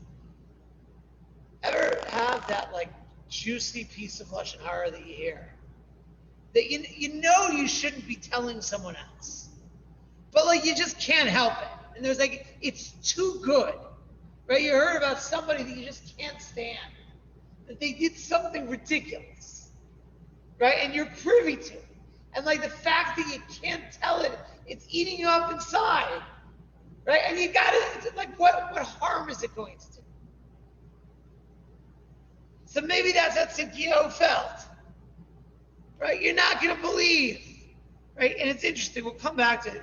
In the version Zecharya says the following. He says that Tzidkiyahu, remember we said he was in charge of 5 other kings, right? It's part of the pecking order. They reported to him, he reported to Nebuchadnezzar. So they're sitting around. Yosven, Mefarisen, Leben, Nebuchadnezzar, Kedam Tzidkiyahu. And they're all lacing into Nebuchadnezzar. You can picture this, imagine a bunch of people, right? Mid-level employees sitting around grousing about the boss. All the stuff about, how terrible the boss is and how stupid he is and the things that he does, right? And when that happens, right, when everybody's piling on, right, it's very tempting, right? It's you don't know what I know about him. If you can imagine what he does with the rabbit, oh my God. Right, and just further and further and further. But the implications, right, of what he did in that minute, the whole thing unraveled from there. That moment did not be able to control himself. So comes the bar comes. I remember the story we talked about before. There's the party, right, and it turns into this unbelievable scene. Right, where the party owner is yelling at Bar Kamsa, get out, get out, get out, and he's begging and begging and begging, right? And there's what's happening in the hall? Dead silence. And you imagine what happens after Bar Kamsa is out in the gutter. So the door slams, and the Bala Suda, right, the host turns to the band, and he's like, okay, and it's back to normal. And everybody's just, I'm sure everybody at the party felt unbelievable. What's the word that we use all the time? They awkward. Right? Oh, it's so awkward. Did anybody go out and see how Bar Kamsa was feeling? Did anybody go over to the Bala Suda and say, We got to do something really come on, let's work this out. 400 people at the party, right? They knew that this was wasn't incredibly an unpleasant feeling to sit through this. And meanwhile, the guy outside, right? There was how many times it seems like this play itself out? I don't know. But this is the time where the guy then goes to the Roman emperor and says the Jews are planning to rebel against you and rips open the whole thing. So that was the first lesson, right? Is to see in Tzidkiyahu's lack of self-control our own lack of self-control when we know that. Number 2. The version that we have in Echarava says that, you know what happened? The 5 kings, remember the 5 kings that he was talking to? Ammon and Moab and so forth. It was all set up. They were trying to get, they're wearing wires, right? They want to get Tzidkiyahu on the record attacking the king of Babel. So what happens afterwards? Shlochun miyad. Immediately. Right? This didn't take any time to get back there. They immediately send it to him. So Amrle the Malka, and they tell the king, Hahu Yudoi, that Jew. Right? And again, this is something that millennia of Jewish history confirms. He might be Tzidkiyahu's, right? Tzidkiyahu might be the king of Yerushalayim, and he might be, right, Nebuchadnezzar's second, regional overlord, right, for the other kings in the area, right? But when the chips fall, who is he? He's Hahu Yudoi, that Jew.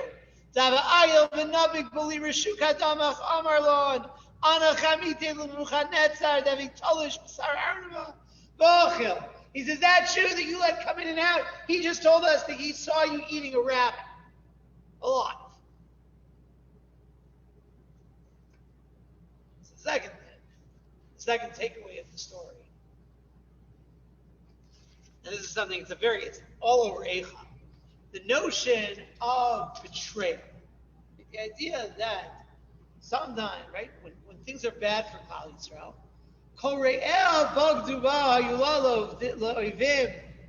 all of our lovers, right, all of our friends, all of our alliances, right, all the people, right, that we trust in. Right? And again, all doesn't mean all, it means most, right? You can't paint with that broad brush. But it is an uncanny sense. And there's a short story that Nathan Englander wrote a few years ago called something like the I don't remember what the title is. It'll come back to me. But he talks about what he calls the Anne Frank game, which is a bunch of the Anne Frank game. It's a bunch of Jews, American Jews, sitting around at a dinner party. And it eventually comes to this point where they start discussing who would hide us. Like, who do we know? Which of our neighbors do we think would take us in if we were Anne Frank? Right? So the idea that there's a certain kind of, all of these people. So you have it in the Kina here, right? You actually have both of them, right? So you have the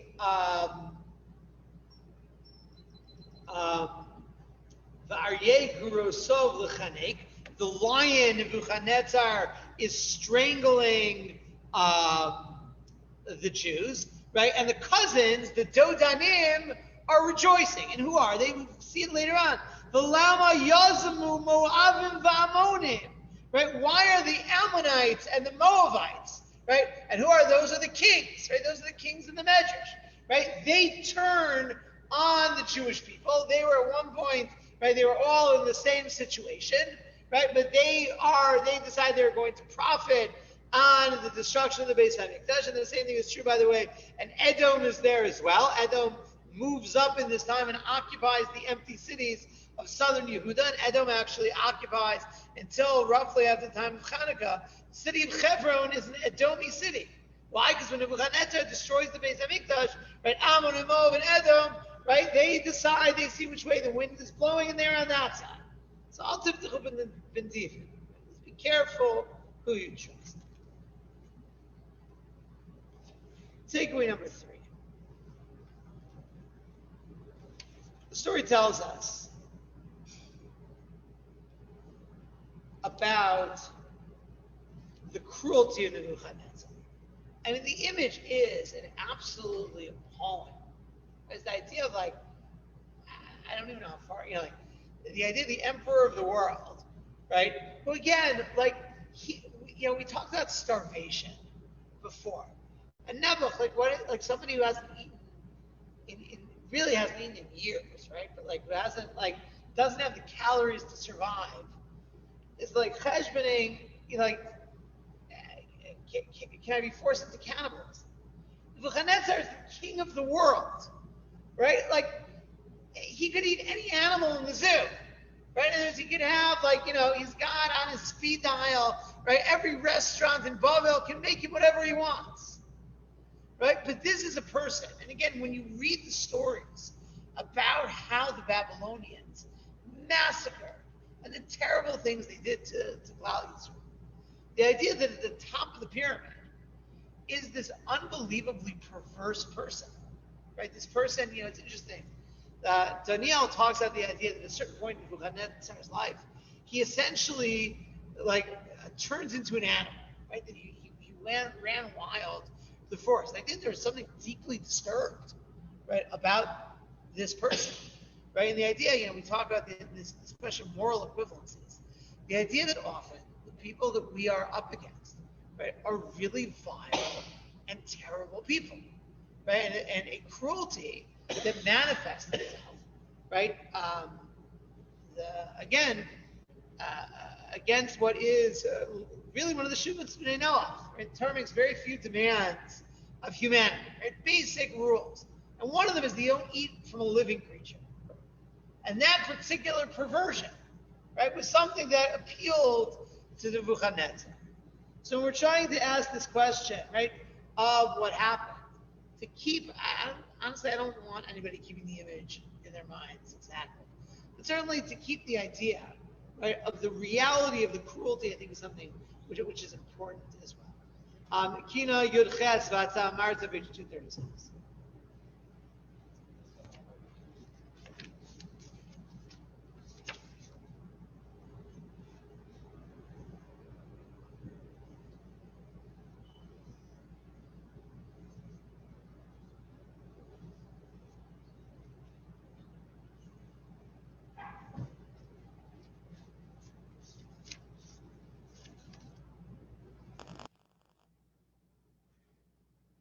Lama Totonim Totsu.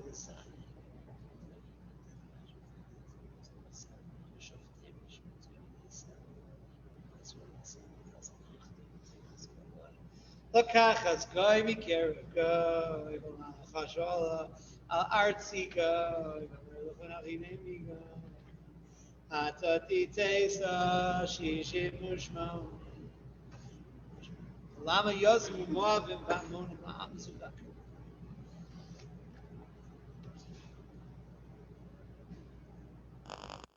Atamarom l'lamadunai Rishon gonan tamarom Rishon B'lamani eitra shabbat v'velasha ad kinagatzar v'yishata sasta l'tovalemo v'siach t'vi'emo v'sitoemo v'lamar itzcharei v'amarei Elohim asher yachol cheles v'achemo tavararza b'azechayom l'v'lasayim.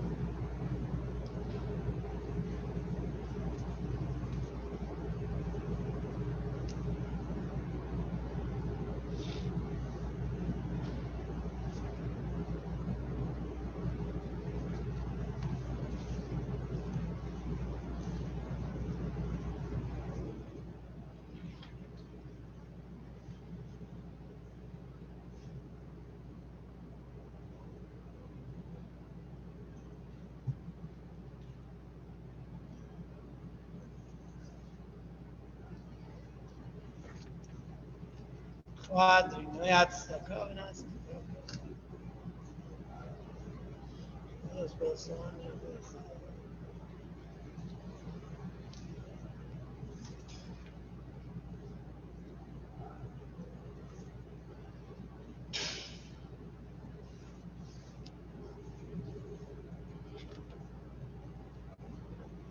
Okay, we are going to skip ahead one kina and go to Arze Halvanon on page 248.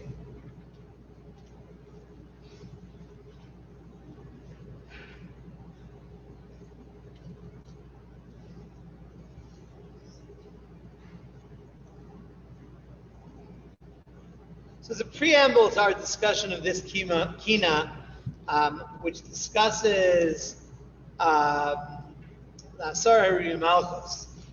10 great sages that were executed by the Romans, mostly in the context of the Bar Kokhba rebellion. I want to go back for a moment, and I'll show you why, to Kamso Varkas.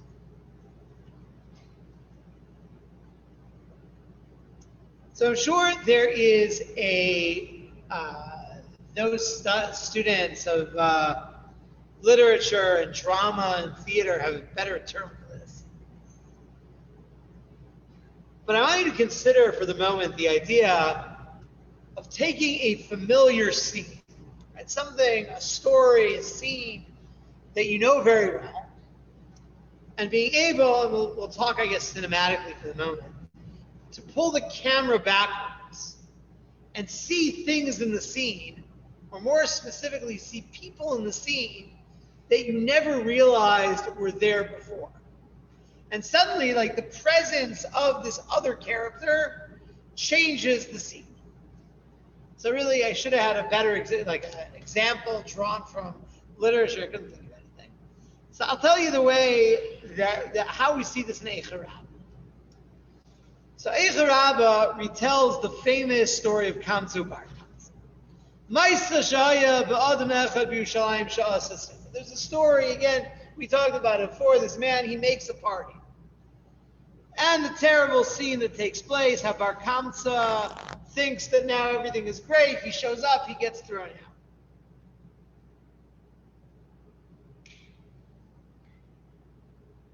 So the Medrash adds one detail. V'haya Sham, and at the party, present, sitting at the party, was Rabbi Zecharya ben Avkulas. Savek biyado l'machos v'lo michu. And he could have protested, but he didn't. Now this line changes the whole story. Because who's Zecharya ben Avkulas? He is part of the story of Kamsa Bar Kamsa the Gemara, but in a different part of the story. So you remember the end of the story is Bar Kamsa sneaks an animal, right? He brings the animal as a gift of the Caesar to be offered up in Yerushalayim, and he makes a little nick in the animal, right? And it's a nick. The Gemara says the Romans, right? The Romans knew about sacrifices; they had their own sacrifices, but it wasn't something that registered by them.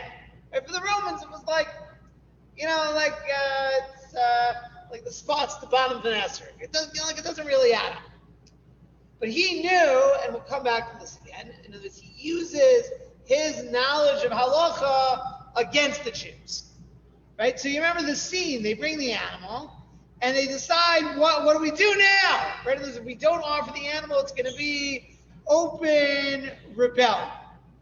Right? So some say, let's just, this is a dangerous situation. Let's offer the animal.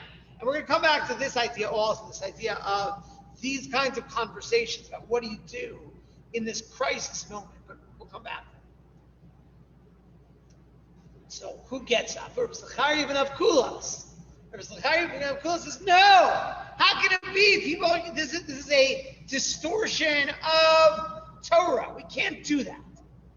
So somebody says, okay, well, then the next thing that we could do, right, is, well, let's kill Bar Kamsa.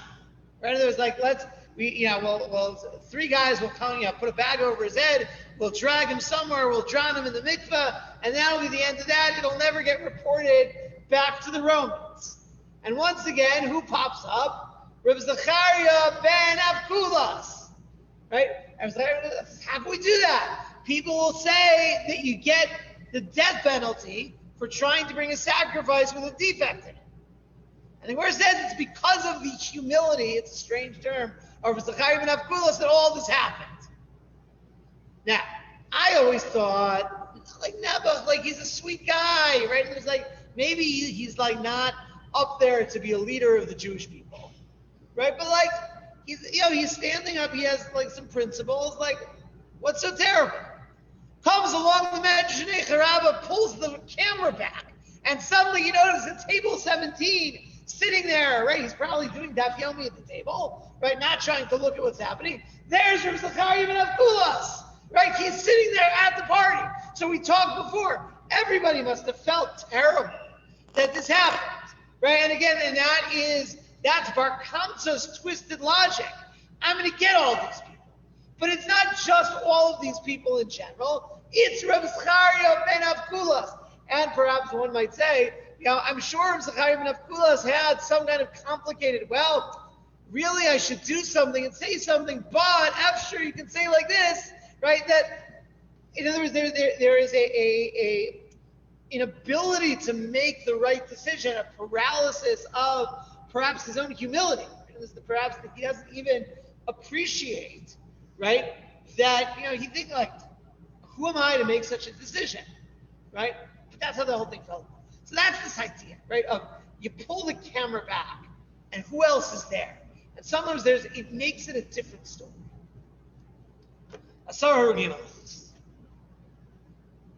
Terrible, horrible stories, series of stories really, about the greatest sages of generations, right, being murdered in the most awful kinds of ways.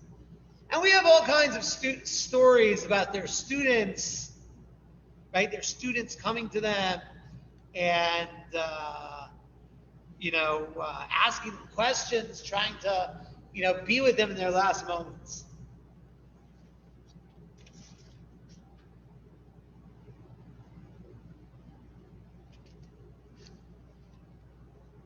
So comes along the Yerushalmi and Chagiga. Yerushalmi and Chagiga is talking about, we actually talked about him in a different context here in Shul a few weeks ago, about Elisha ben Avuya. Elisha ben Avuya is one of the most fascinating, it's like a train wreck that you can't stop watching. And Elisha ben Avuya was one of the Gedolei HaTanoim, one of the great sages of the period of the Mishnah, who left Yiddishkeit. Threw it all away, was a tremendous Talmid Chacham, and we have all kinds of really fascinating stories about him. And he has actually been a source of fascination. It's a fascination for us, right? Because we all want to know the question of what drove Elisha away, right? We all want to know what that is, right? Because we're all concerned, right, about ourselves and our children, and are they going to stay on the derech? And is there somehow we can figure out what was off in Elisha so this won't happen again?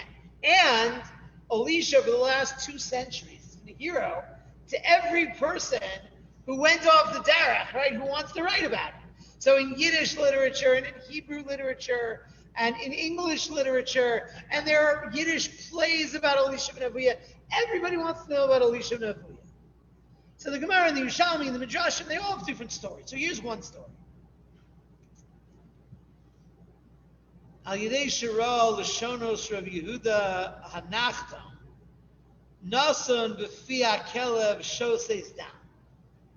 Says he saw, and there's slightly different versions who exactly it was.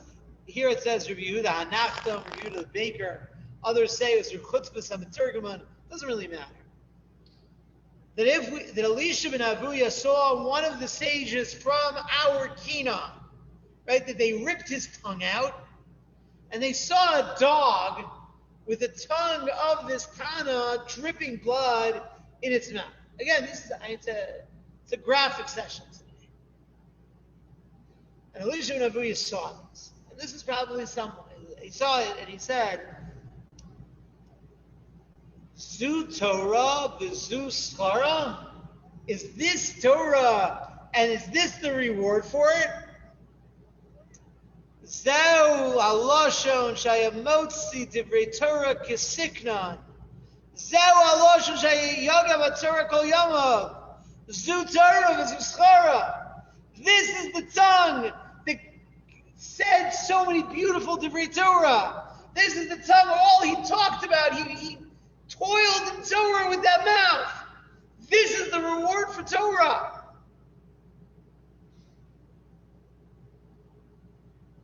So we're taking the camera back.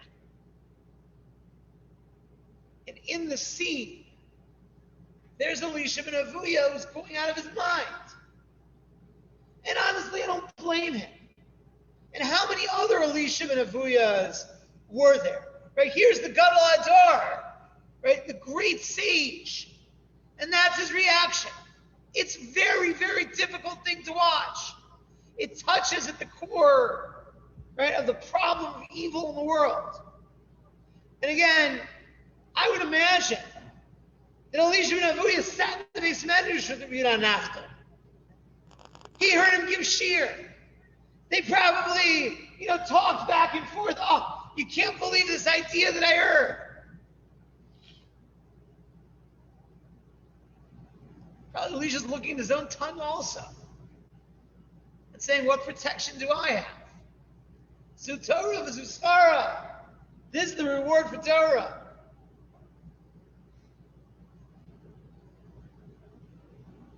So first I would add parenthetically, any of the terrible tragedies, calamities that happen to Klal Yisrael, you have to pull the camera back.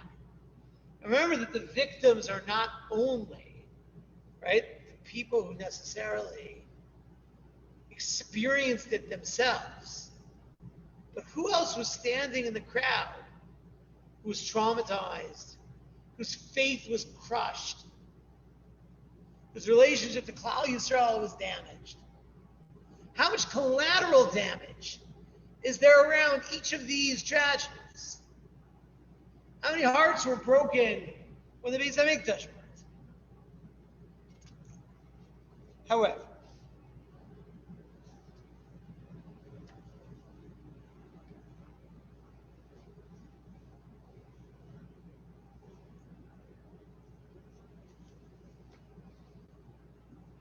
there's something different than Elisha ben Avuya.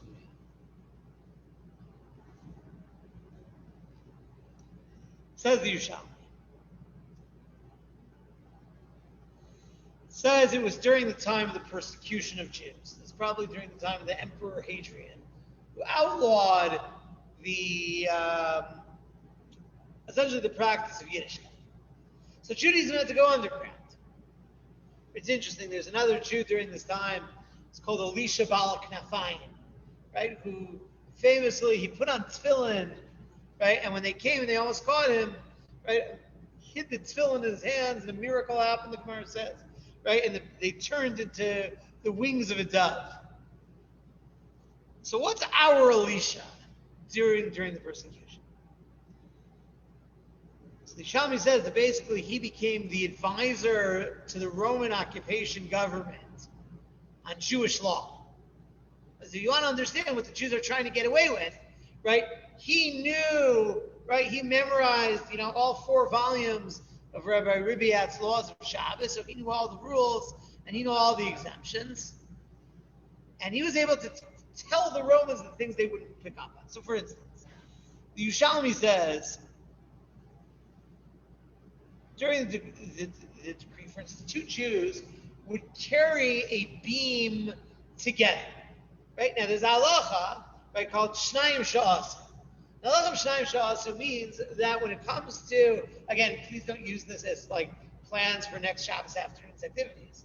Right? But the idea of Shnayim Sha'asu is if there's a malacha that can be done by one person, right, and 2 people do it simultaneously, that's not a biblical offense. Right? As if you're both people are holding on. So if 2 people are holding a beam that one person can hold, that is not carrying minat Torah.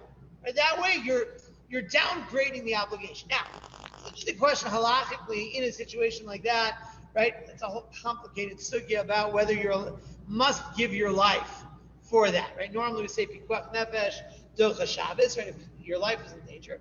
Without getting into that topic, this is a time-honored Jewish strategy that when we can't do a mitzvah properly, at least we should try. So I came across, try to do something. It's it's not going to be perfect, but like let's at least try. So I came across, I hadn't seen a remarkable story of Esther Farbstein writes in her really amazing book about the Holocaust. And she says that there is a concept among Jews in the Holocaust called a Shabbos Yid. What's a Shabbos Yid? That sometimes you'd have a group of people, and apparently this was something that like various people came up with on their own. So we all know what a Shabbos guy is. What a Shabbos guy is, right? You have like a problem, the light in your refrigerator, wasn't turned off for Shabbos. So you find the Shabbos guy, right, who is able to go and turn off the light in the fridge for you, right? Again, complicated halachos as well, right? No less of a personage than Colin Powell was the Shabbos guy, right? He apparently speaks fluent Yiddish to this day because he was a paid Shabbos guy in the Bronx when he was growing up. So what's the Shabbos? I'm sorry? Colin Powell. What's the Shabbos Yid? So Shabbos Yid is they would agree that one person in the group, right? So there was a factory I think in Warsaw, right, where they were producing sewing stuff. But they let one person, right? They would cover for one person, so at least we shouldn't forget that it's Shabbos, right? And again, mutter usher doesn't really matter. It's a question of can we have a little bit of Shabbos left? So Elisha ben Avuya is the opposite. Elisha ben Avuya, he's watching, right? Jews who are trying to do the right thing, trying a little bit to connect. And he's telling the Romans, you see what they're doing? Make each one carry it themselves. And it should be 4 amos. And he knew all the ins and outs of how to do it. And that's why what he did was unforgivable. Right? I'm not going to judge any Jew who went through these kinds of experiences and has questions. And honestly, it's not my place to even judge. They come, right, and they can't bring themselves to open a siddur ever again. Like, who am I to be able to be in that position? Right? But what is terrible about this, and he wasn't the only one, right, is that Elisha took that question, those energies, and he turned it against Klal Yisrael. And that sin is unforgivable. So we have to picture ourselves standing on the outskirts, right, in these circles of all these people who are watching the events that are described. Imagine what it was like to be there, to see these real questions of Zu Torah and Zu Schar. Is this really what we imagine should be the reward for Torah? Right? To ask the questions, but not go to the place Elisha ben Avuya goes with his answers.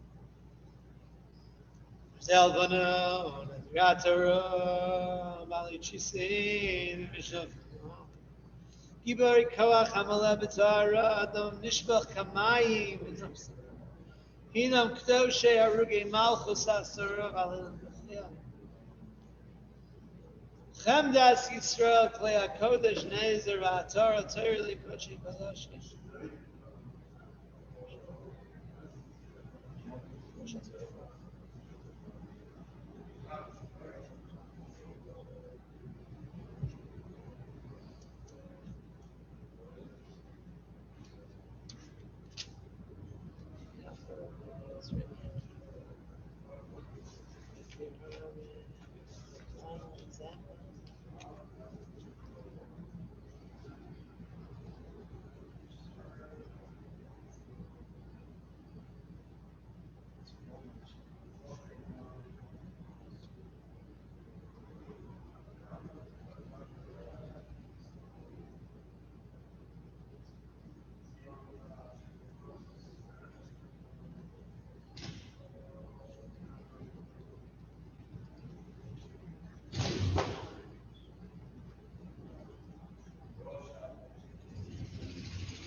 Hosted Rebbe Yeshua Zeraku Vishlichu Laklovim Lokvar Bikfura Kolba.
I'm literally just reminded of something that took place 25 years ago.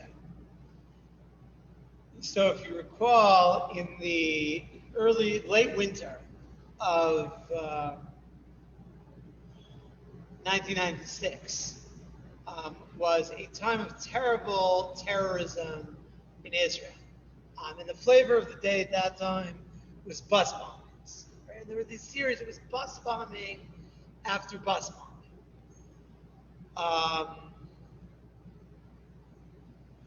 And it was the week before Purim, and it felt like every day more terrible things were happening.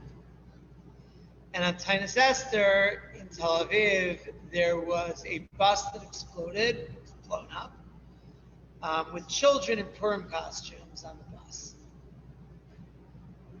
And I was in yeshiva at the time, and the question became what to do with Purim. And Purim's coming, a few hours. And in those days, I don't know what it's like today, in those days in YU, Purim night, there was a big chagiga in the Bayis Medrash. There was like a, 8-piece band. And it was literally hours and hours and hours of dancing. And it felt closer on the spectrum to Tisha B'Av than Yom Kippur. So Tisha B'Av and Purim. So the decision came down that the Chagiga was going to continue, but there would be no music. They were canceling the band, because how can it be when our brothers and sisters are in such visceral pain, visceral pain? How can it be that we're gonna the keyboard and the guitar and the drums? It can't be like that. So look, maybe it's the eye of memory. To me, that was the most powerful chagiga I ever went to. Right? You had like 600 guys packed into the Bayis Medrash, singing and dancing with no musical instruments for hours. And then I remember like being on the phone. Certain images don't leave you. I just remember being on the phone in my dorm room, on the phone talking to my parents, crying about just like what was going on in Israel and how bleak it felt at the time. And so around midnight, Rebbe Mordechai Willig shows up with a guitar, one guitar, sits down on the floor. Everybody sits down. And there's this impromptu, right? I don't remember how long it went on, but I can still like picture the scene. singing slow songs, and he's talking about how we deal with this and so forth. Right? It's like one of the most meaningful Purim memories of my life.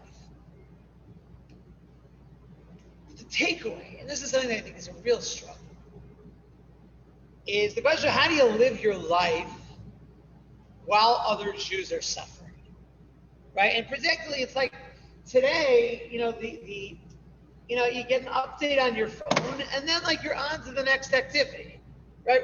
Rocket hits building, right? Stabbing, shooting, and then like life continues in normal, and like that's not the way it's supposed to be. And I remember seeing years ago where Yisachar Frand wrote up during the Second Intifada. Right? And those of us who remember the Second Intifada remember what terrible days those were. With suggestions of like, you should do something differently. Right? You can't just have life be as normal. And he mentioned, right, that Aaron Cutler's wife, his daughter Brisker's Meltzer, named this case before, but Rebbe Cutler, they escaped to America at the beginning of the war. During all the years of the war, she stopped putting sugar in her tea. She used to drink sugar in the old, as you remember, the old European way. She would put a sugar cube in her teeth, right, and drink the tea through the sugar cube. And I remember once my grandparents, always had sugar cubes on the table. So I once had like a real American friend at my grandparents' house. It wasn't 13, 14. So baffled. Like, do your grandparents have horses? Like, why do they have sugar cubes? Like, didn't know for such a thing. So Rebbe Cutler didn't have sugar in her tea for the whole war, right? Because she said, how am I going to drink sweet tea, right, while people are suffering? And it's not just, and I think it's a real question, and I don't have a good answer to it, of like, again, like, you're not going to shut down life, right? But the question of like, how do we have the sense when we go through these times of crisis, right, that the proper response, right, of identifying, of no say ba'ol chavero, right, of feeling the pain of Klal Yisrael, right, it should have some impact, right? We should acknowledge it, right? Life can't just go on as normal. Now, I think that's part of the impetus for many of the things that are described as Avelus HaChurban, right? The mourning for Yerushalayim, right? The idea is there, it's not in the moment, but the idea that as things happen, we shouldn't be able to just keep going as if nothing happened before. And that's, for instance, probably the most common. You see it much more in Israel than here, right? The custom that you leave, right, a part of the house unpainted, right? In Amal, there should be a part of the house, right, where everything else is painted, but you leave a part because you remember that Yerushalayim is destroyed, right? That you should have these things in your life. So Mishnah Sota, the last paragraph of Sota, talks about different times where Chazal instituted different things. So it talks about the pulmos shel aspanias, right? That they decreed these things during the war with Vespasian, right? So that's Churban Bayis, right? During the destruction of the Second Temple, Vespasian is the general. He goes on to become the emperor. That's pulmos shel aspanias, right? And during that time, they made restrictions. They at a wedding, right? Because you don't put crowns on top of the chassan's head to remember Yerushalayim. The Mishnah ends, B'pulmos ha'acharon, during the final war. So what's that? So that's Bar Kochba, right? That's 62 years after the destruction of Yerushalayim. The Jews in Yehuda, in Judea, rose up against the Romans, right? They were successful at first. There's even some speculation that they started the Avoda in the Beis HaMikdash. They started to rebuild, and it was crushed with tremendous bloodshed. So they made other rules during that time. The middle of the Mishnah is confusing. It says, B'pulmus shel Titus, during the War of Titus. Now, Titus is Vespasian's son, right? And Vespasian and Titus, that's the same period, right? So the Mishnah seems to say there were three stages of decrees: Pulmus shel Aspanias, Pulmus shel Titus, Pulmus ha'achar, right? But Pulmus shel Aspanias and Pulmus shel Titus are the same thing. Now, so what's the answer? The answer is there's probably a mistake in the Mishnah. So if you look at the Ksav Yad Kaufman, which is the earliest full manuscript of the Mishnah, it changes one word. It says bepulmus shelikitos, not pulmus shelititos, but pulmus shelikitos. Now, what happened? Nobody knew what kitos meant. Right? Everybody knows titos. He's in the Kinos. He's in the Gemara. Right? He's in our nightmares. Right? You saw the word. Nobody knew who kitos was. Right? But this is actually an allusion to an episode that is often forgotten, but very, very bloody episode in the history of the Jewish people. What's sometimes called today in Hebrew the Mered HaTfutzot, but that in between the destruction of the Beis HaMikdash and Bar Kokhba, there was another major war of Jews against the Romans, which interestingly enough happened mostly in Chutz La'aretz. Right? It mostly happened to the Jews living in Cyprus and in Egypt. We'll come back to that. And it was very bloody. And the general of the Romans in the Galil and Eretz Yisrael was a man named Quietus. Quietus is Kitos, right? But we have very little. We know it was terrible. We have very little about the story in Chazal. We have very little about it in Roman historians. We have drips and drabs. We know something very bad happened, right? And there was tremendous loss of Jewish life. And it was significant enough, right, that Chazal memorialized it with more restrictions. They said the Pumul Shel Kitos, right, this is a terrible thing. We can't go on with life as normal. So I thought to spend a couple of minutes to talk about the Pumos Shel Kitos and what we know about it from Chazal, I thought would be something we'll see as part of Tisha B'Av as well. Some of you, those of you who are learning Daf Yomi, will get to it in a few weeks. The Gemara in the end of Sukkah describes the beautiful shul of Alexandria. So Alexandria, Egypt, was a massively important Jewish community, right? It was very Hellenized in many ways. That's a whole separate conversation. Right? It was a very big, very powerful, very proud Jewish community, and they had a massive shul. And the shul was destroyed by the Roman Emperor Trajan. If I recall correctly, the Gemara in Sukkah, the texts that we have don't have the right emperor. If you look in the Yavitz and the Gra, they correct it that it's the Roman Emperor Trajan. So what happened? There's an absolutely haunting story, right, of what led to the destruction of the Jews of Alexandria. We made Travaikus. Yerushalayim says, in the time of Trajan, said Trajan had a son on Tisha B'Av. Right? So again, we're now talking some 35 years after Churban Bayis. Right? So imagine what Tisha B'Av was like. We talked before, about survivors. Right? So 40 years later, right? Jewish communities all over the world, right?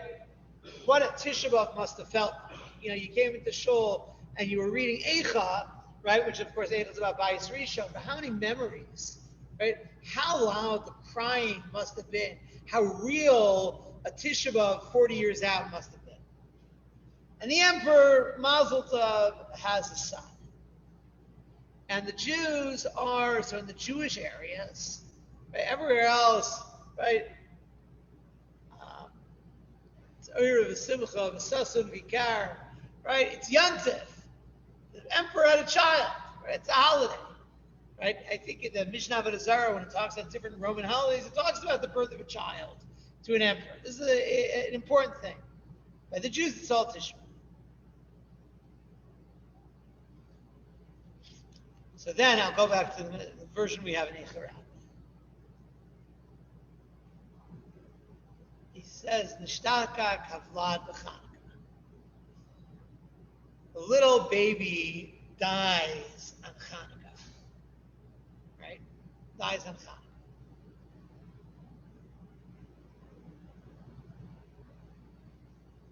Amr Yisrael, Nadlik o lo Nadlik. And the Jews say, do we light candles or not? right? Now we know we're in big trouble, right? This is a period of, right? It's official mourning. The empress has lost her child. But it's Hanukkah. It says we're going to, so what do you do? Right? So I mentioned before, the dilemmas, right? Do you keep Shabbos? Do you not keep Shabbos? Do you carry the bean? Do you not carry the bean? So now what do you do? Like, what do you do with this? What's the impression that it's going to make? I don't know if you remember, there was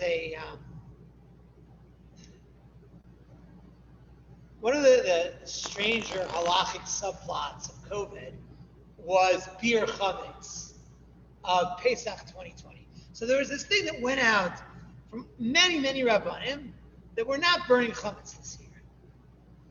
And it was really quite bizarre, in terms of like, there's nothing about burning chametz per se that is really like super counterindicated to COVID. Now, the truth is, this was the same time that I was bleaching my groceries, so like, who knows exactly, what, nobody knew what was what at that point anyways. But what was the logic behind this thing, don't burn? So it came out of communities where the sense that when you have a community, thank God, that has tens of thousands of firm Jews, and the whole world is in shutdown, and suddenly there's like smoke everywhere. Everybody's lighting fires in that backyard, because again, right, what do you do in big communities, right? So it's interesting. When I grew up as a kid, right, everybody burned your chametz in the backyard, right? We used to have, it was always like in a coffee can, right? You would put a big coffee can down in the backyard, and you would burn the chametz in it. We have all these pictures. It was Detroit, so it was always, we were wearing parkas while we were burning the chametz. It was always freezing, right? But so what happened? So people stopped drinking coffee out of cans, right? And there's nobody, I don't have any coffee cans, so you weren't able to do it. So instead, communities got together, and you would have like a big central. We do it in Shari Torah. They do it in other places also. But what's the idea? That when the world is in crisis, right, to have a situation either where, if the whole community would get together, that would be a disaster COVID-wise, and if everybody's lighting fires in their backyard, right, which again, just you do the odds inevitably, right, somebody's gonna, have to call the fire department, right? It's not the time and place. So what do we do? Navlik or lo navlik? And they say navlik v'choma devoy litme alo yimte. So let's lighten whatever happens. So people came and they told the empress. She sent about what happened. Elaine Yehudayin, these Jews. That same language, right? These Jews. Kad Yolidas Haven Mesablin, when he gave birth, they were mourning. Kad Mayis Vlada Adlikum Tzayna. Says when the kid dies, they're lighting candles. And she writes a letter to Trajan. She sends a message to him. And again, interesting historical preservation. Ada as Makavish barbarian both Loshila.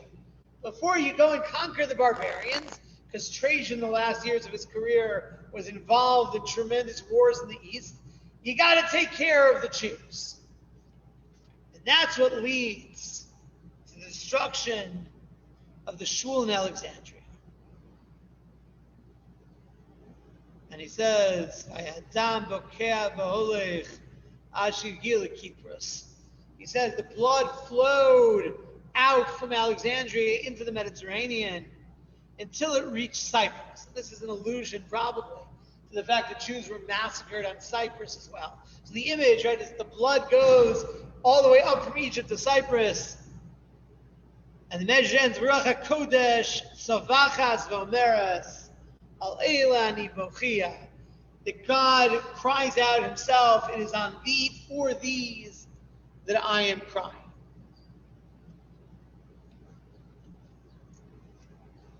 So that's the story of the destruction of Churban Alexandria, right? Of the destruction of this ancient, important, powerful Jewish community. And I'm very shaken right, by this idea, right, of these Jews who they want to do the right thing, right? It's still Hanukkah. They want to light Hanukkah candles, and they say we're going to give it back to God, and the community gets destroyed because of it. So I don't know if I saw this somewhere. It's interesting halacha when it comes to Hanukkah candles, right? The Hanukkah candles, where do Hanukkah candles belong? Hanukkah candles belong outside your house. Right? That was the original tzakana. That's the way that it was instituted, and it's clear, right? The only reference really to Hanukkah in the Mishnah actually deals with the question of you have your Hanukkah candles outside your store, right? And a camel goes by with straw in its back, right? So the question is, are you legally liable because you were allowed on Hanukkah? Right? Normally, if you have a fire that you leave in the street, you're responsible for it. But if you lit it for Rishon, right, if you had permission to do it on Hanukkah, right, and that shows us that's the way the latest Hanukkah candles. Anybody who's been Zocha to spend a Hanukkah in Yerushalayim, one of those beautiful parts, you can walk the streets and see people have their menorahs outside the house, and it's beautiful, right? And it's the whole country is al hanisa. But we don't do that. Why? Because the Gemara says, b'shas sakana, when there's a time of danger, right, you light them inside on the table.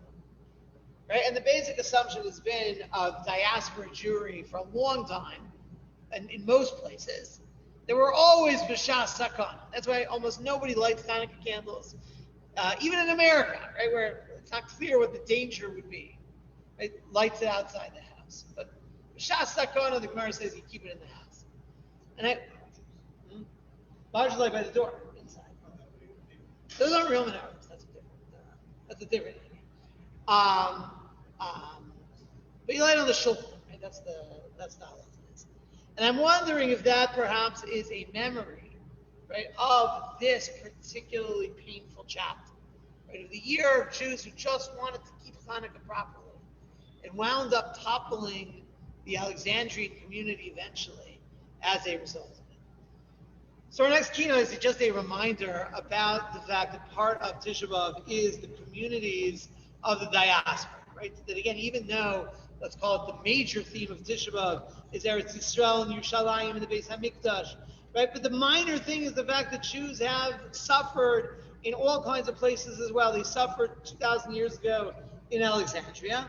And they also, the formative story of Ashkenazi Jewry, right, of where, again, most of us here, most of our story begins, right, starts with the events of the First Crusade. So we'll take a look. The Kinos, page 270, the story really tells itself of the suffering that takes place in Germany in 1096, of the desecration, just like the shul in Alexandria 1,000 years ago, or the shuls in Lod, maybe we'll come back to them in a little bit, in Eretz Yisrael today, right? But that theme continues to run throughout Jewish history. Page 270, me, Dino Shimoni.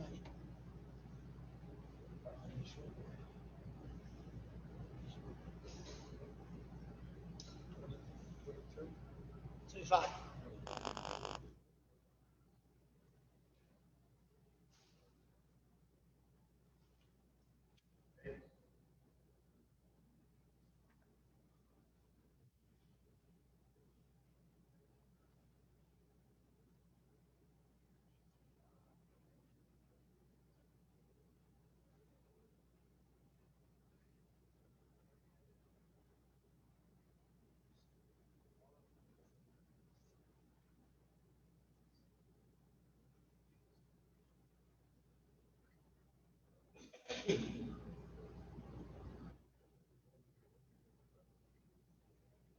A Sora Talmud Val.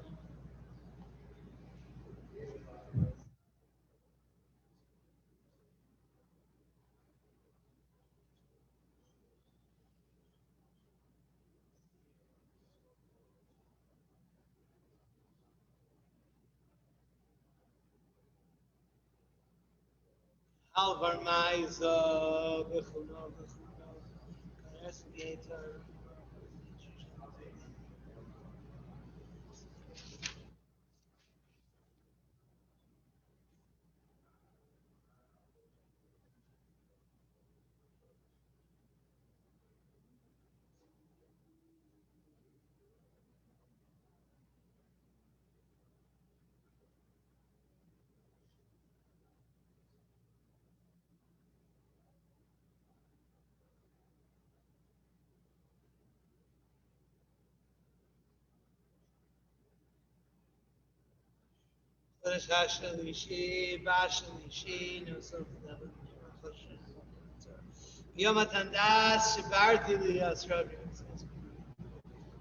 Also,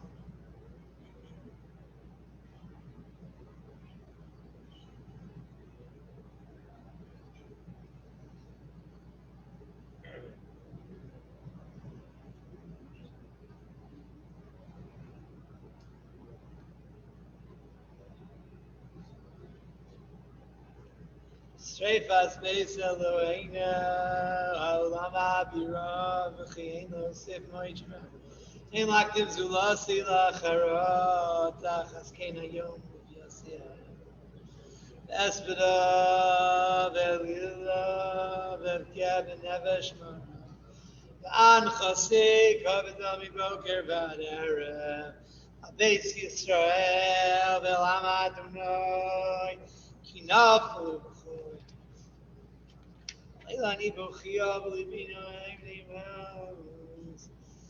V'Lekonina, Zelachachamus, Eli V'Eliyah, Kulam Haman.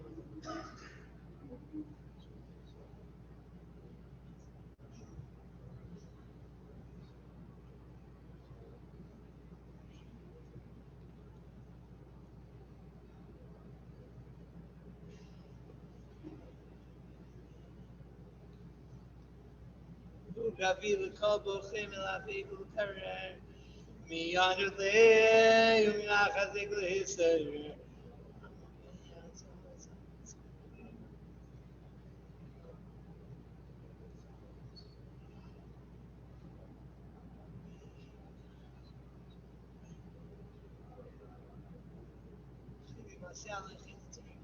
Al Beis Yisrael, Am Adonai, Kinafelu B'Chorev.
There's a sweet part that last few years I tried to say at some point on Tisha B'Av. Saw it quoted by the Nitei Gabriel from Ephraim Kaiser, who was a Rav in Galanta in Poland, who was actually killed during the Holocaust. There's a custom that used to exist to, at the end of Tisha B'Av, that you would put the Kinos in shamos. You'd be done with it. You don't hold on to the Kinos. And he says that the custom was an act of faith, right? To say, I don't want to use the Kinos ever again, right? Somebody said to me last night when I was coming to shul, was looking at the Kinos list. And he says, Rabbi, every year you give me less Kinos to say. We used to have 20 Kinos, down to 17. And I said to him, I think the goal is to get to none, right? Like we're not something we want to hold on to necessarily. And that's this minute. But Ephraim Kaiser says differently.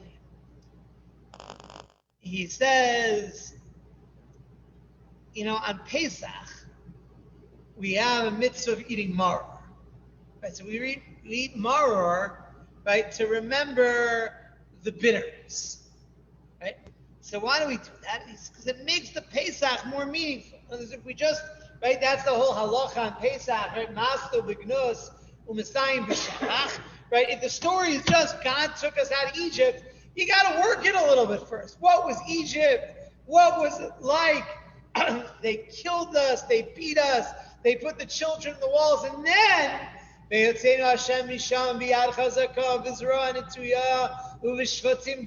all the wonderful stuff happens. right? But if you don't have the dark stuff, right? So we taste the Maror, so we can really appreciate ala purkan, vala tov, all of the good that God gave us. So he says, what's going to be when the Beis Hamikdash is rebuilt? So he says that's going to come as Kir Kinos, we're going to remember the Kinos, right? We're going to remember it's going to be, we're going to sit around, right? Mashiach's going to be here. There's, I mentioned this before, I think it's Dr. Abraham J. Tversky's bracha, who is one of the great lights of our community. Besides all the other things that he did, he also wrote Yiddish songs. So he wrote a song called the Freilich and Tisha B'Av, right? Envisioning what it's going to be like when Mashiach comes on Tisha B'Av, right? And it's a beautiful song.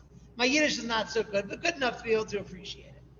So says Rav Chaim Kaiser, when we're sitting around at the Suda on Tisha B'Av, right? We're going to pull out the Kinos, right? But now it's like, the tune is going to change, right? All of the things that we didn't understand that were so difficult, were so painful, somehow will be, right? The key is going to change, right? And it's going to be, the syncopation is going to be different, and we're going to be up and dancing around the table, Elitzion V'Aram. He says that's why we keep the Kinos, right? We keep them not because we hope that we're going to keep mourning, but that somehow they're going to be part of the remembering the past is going to be part of the people. That's the part.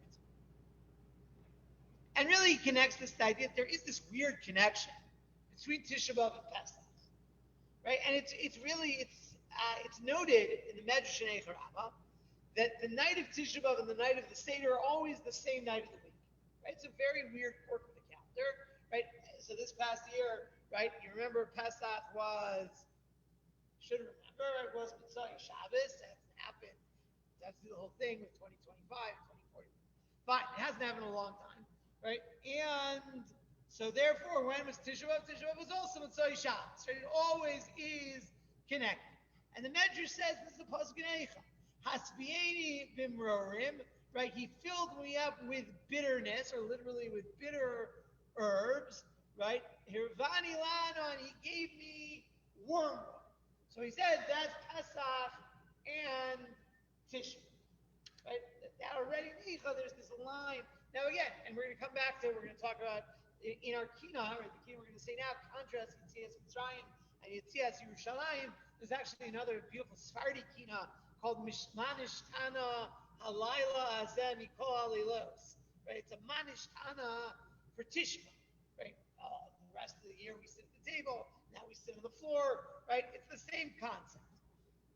And normally, right, we think of them as they're like, the apex and the nadir of the Jewish experience, right? The greatest night and the worst night. I want to give you a different understanding about the connection. And that goes back to the question of Maror, right? So the verse that we said before, and I think this is the way we normally understand it, says the whole point of eating Maror on Pesach is what? It's to remember how bad things were. Gershon Hanoch of Radziner has a beautiful and I think revolutionary take on Maror. So you think about Maror. Maror is not about pain per se. Right? Maror is not just pain. It's about bitterness. Right? He says, what does it mean to be bitter?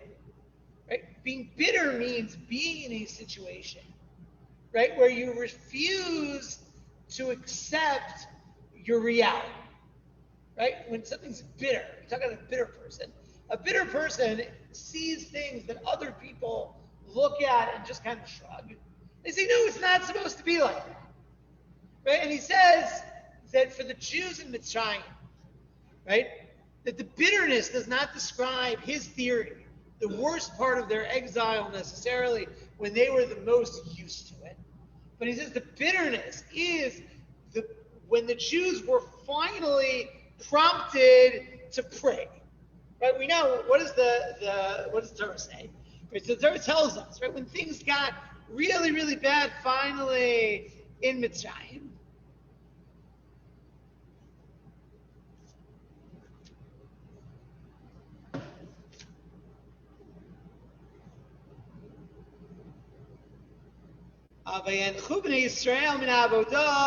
Vayizaku, Vatal Shava Samel Elokim Min Avodah. He says they screamed out to God, right? And those screams went up from their work. So the Radziner says, you know what? For 200 years they weren't screaming, right? They made the best of it. It was okay, whatever, right? They forgot who they were. And at some point it got so bad that suddenly they woke up and they tasted the bitterness. What is the bitterness? The bitterness is the incongruity, is why are children of Avram and Sarah in a mud pit? We don't belong here. Right? We're bitter about this situation. And his point is that bitterness is not suffering. Right? We don't need to remember suffering forever. But bitterness is a tool, or it can be a tool. Right? So some bitter people just are miserable to be around. That's not helpful. But there's a bitterness. If the bitterness moves you to say, how am I going to act on this situation? That's totally different. That's a key to Geula. Right? So let's take the situation we talked about. Right? Is there rising, let's assume for the moment there's rising anti-Semitism in the United States. Right? So there is, again, one could say that what we talked about before, right? This whole idea of like, how could this be happening? Right? It's not supposed to be like this. Right?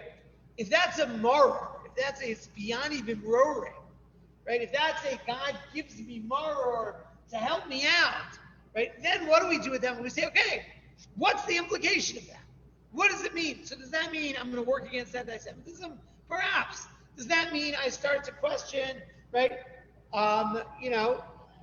Is it the time for me and my family to go back to Eretz Israel? Yes, maybe that's the question. Right? If it's a bitterness that's productive, right?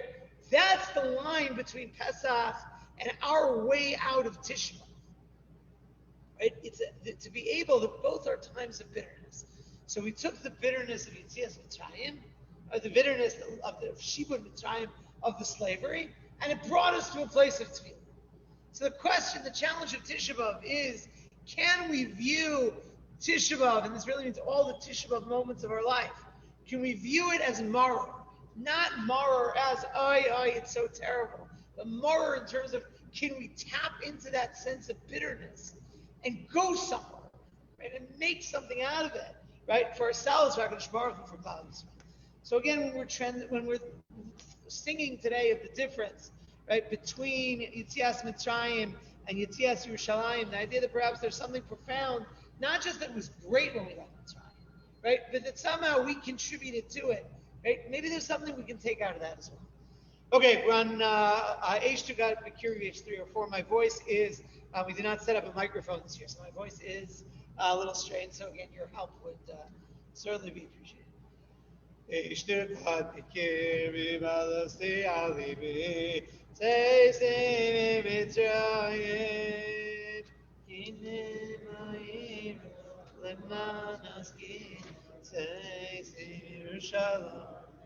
Az Yashir Moshe, Shir La'ayim Hashem, they say Mitzrayim,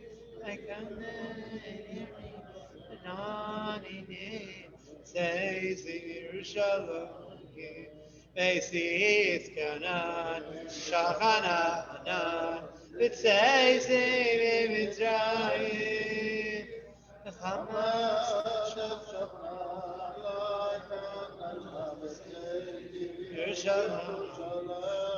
Galeya Ramelecha Chamakan Seisi Mitzrayim Shitzavu Le'arav Shitzavu Metev Yerushalayim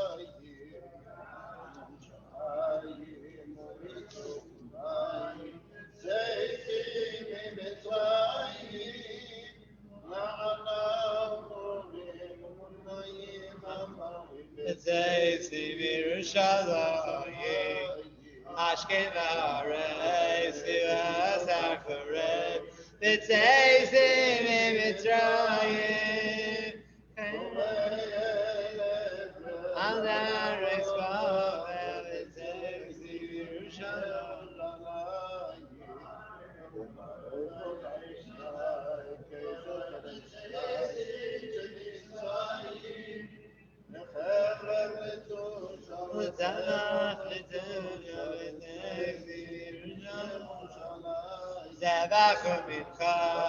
shemen amishcha, Yetzias Mitzrayim.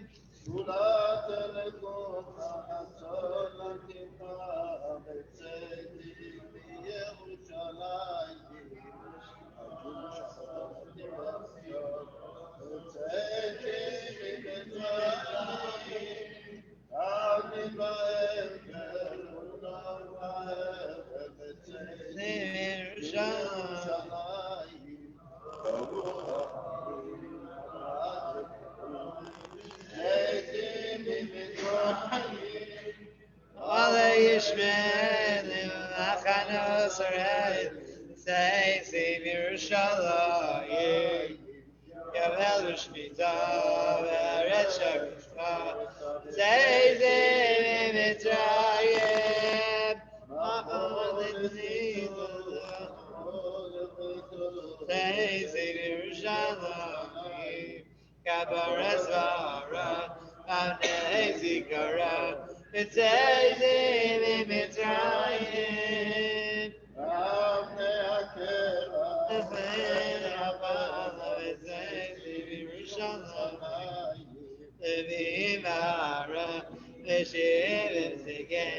Yetzias Mitzrayim.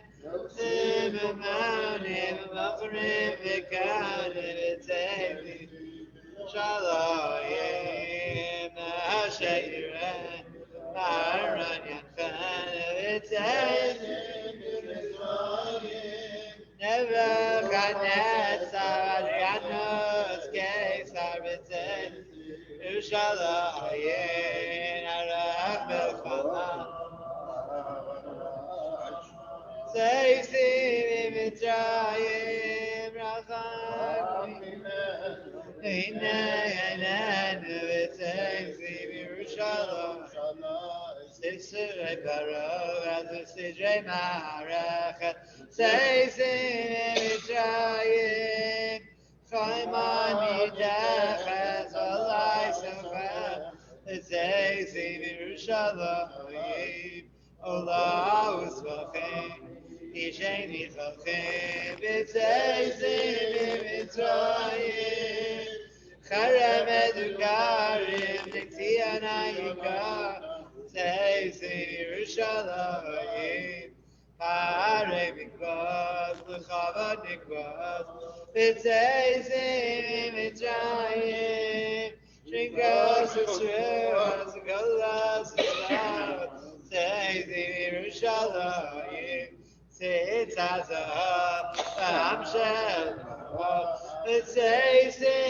Mitzrayim Ushlach Anezer V'Afas Anezer Seisi Yerushalayim Kedusha V'Avod Adonai Nira Seisi Mitzrayim Yigalam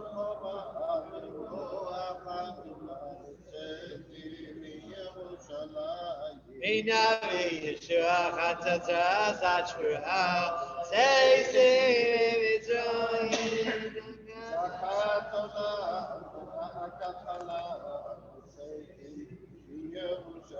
Shulchan Nara Lechalil Torah Seisi Mitzrayim Mitzrayim V'Asel V'Asel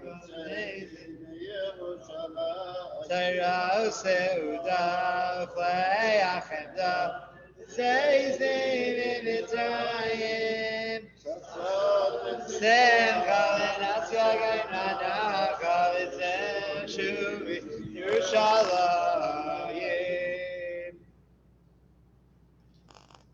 We have a fascinating series of stories found scattered throughout Chazal that reminds us that the Chachamim on various occasions had to travel to Rome itself. They went there for a variety of reasons. They went there for Pidyon Shvuyim. They went there because of the great obligation of redeeming hostages. Right? This was something, we don't hear about it so much today, but for many, many centuries, this was a critical Stoke function of every Jewish community. Jews would be taken captive, kidnapped, pirates, slavery. And it was an obligation on Jewish communities, and something really, I would say historically, one of the great, beautiful things about Jewish communities, that they would raise the money, right, when a Jewish slave would come in the market in their community, they would try, in their halachos about the details of this, they would do their best to redeem it. So Rome was the place where many Jewish slaves wound up. We're not saying the Kinos this year, but we spoke last year, 2 years ago, about the fact that the Roman Jewish community until modern times saw itself as the descendants of slaves brought from Yerushalayim. It was part of their identity. So there's a Gemara in Gittin.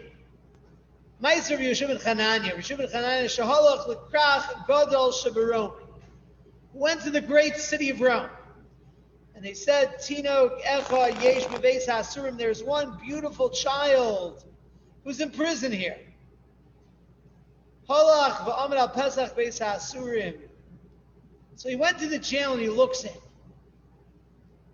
And he says, and he quotes a pasuk, Mi nasan l'mshisa Yaakov. Who gave over the Jewish people to such suffering?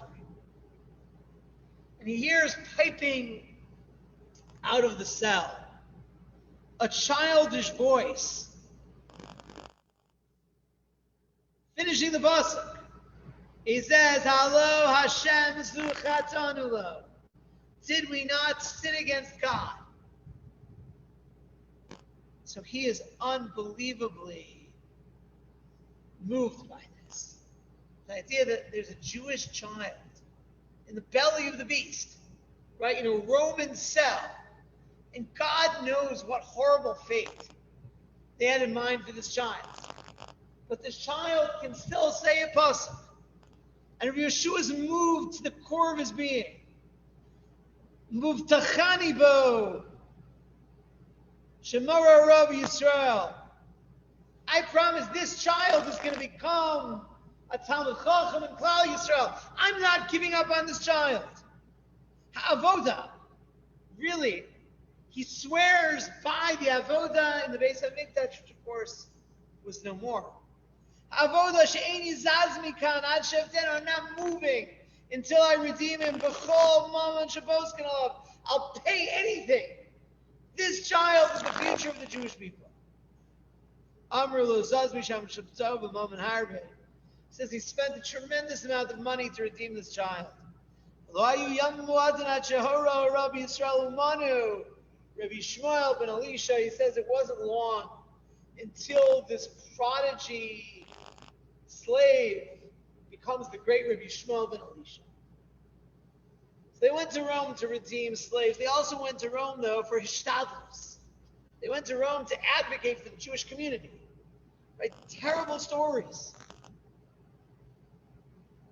Medrash in this is Parsha. It's Varim Rabbah. Maisa Shahaya Rabbi Seinu Baromi. There's a story that our teachers in Rome, Rabbi Lezer, Rabbi Yeshua, Rabbi Gamliel. The Gazra Lomar Mikan Vat Shloshim Yom Lo Yiyeh B'chol Ha'olam Yehudi. Frightening story. There was a piece of legislation about to go through the Roman Senate calling for genocide of the Jews in 30 days. And it's a whole fascinating story that one of the senators secretly converts to Judaism, right, and gives his life in order to avert this decree. But it shows you the Chachamim, they've got to go to Rome. And they probably also did fundraising there. There's a Jewish community there. Old tradition, Jews of Eretz Yisrael going around the world to raise funds for the people, for the yeshivas, whatever it is. So you have to think about how hard it must have been to go to Rome. Right? This is the city that represents the fall of Yerushalayim. These are the people who destroyed the Beis HaMikdash, right? Who send their cruel representatives to rule the Jews in Eretz Yisrael. And you come to the biggest city in the world. Hi, Rabbi Gamliel, Rabbi Elazar ben Azariah, Rabbi Yeshua, Rabbi Akiva, the great sages. These are names we say at the Seder every year. They're coming in. Ma'alchin b'derech v'shamu kol hamona shel Rome. He can hear the noise of Rome miles outside of it. This is a massive operation. They start to cry. And I would think that a Jew who comes to Rome in those years, and here's the other thing you got to know. Rome is rich with the spoils of Jerusalem. Right? There are any number of things they think today that the Colosseum in Rome, I don't know anybody here has been to Rome before, the Colosseum is built with Jewish money, right? And built by Jewish slaves, right? So you're there and you're taking your tour of Rome, right? And the Colosseum, you got to see it, it's amazing. And all you're thinking about is that was my Machzah Shekel. It's now in the Colosseum.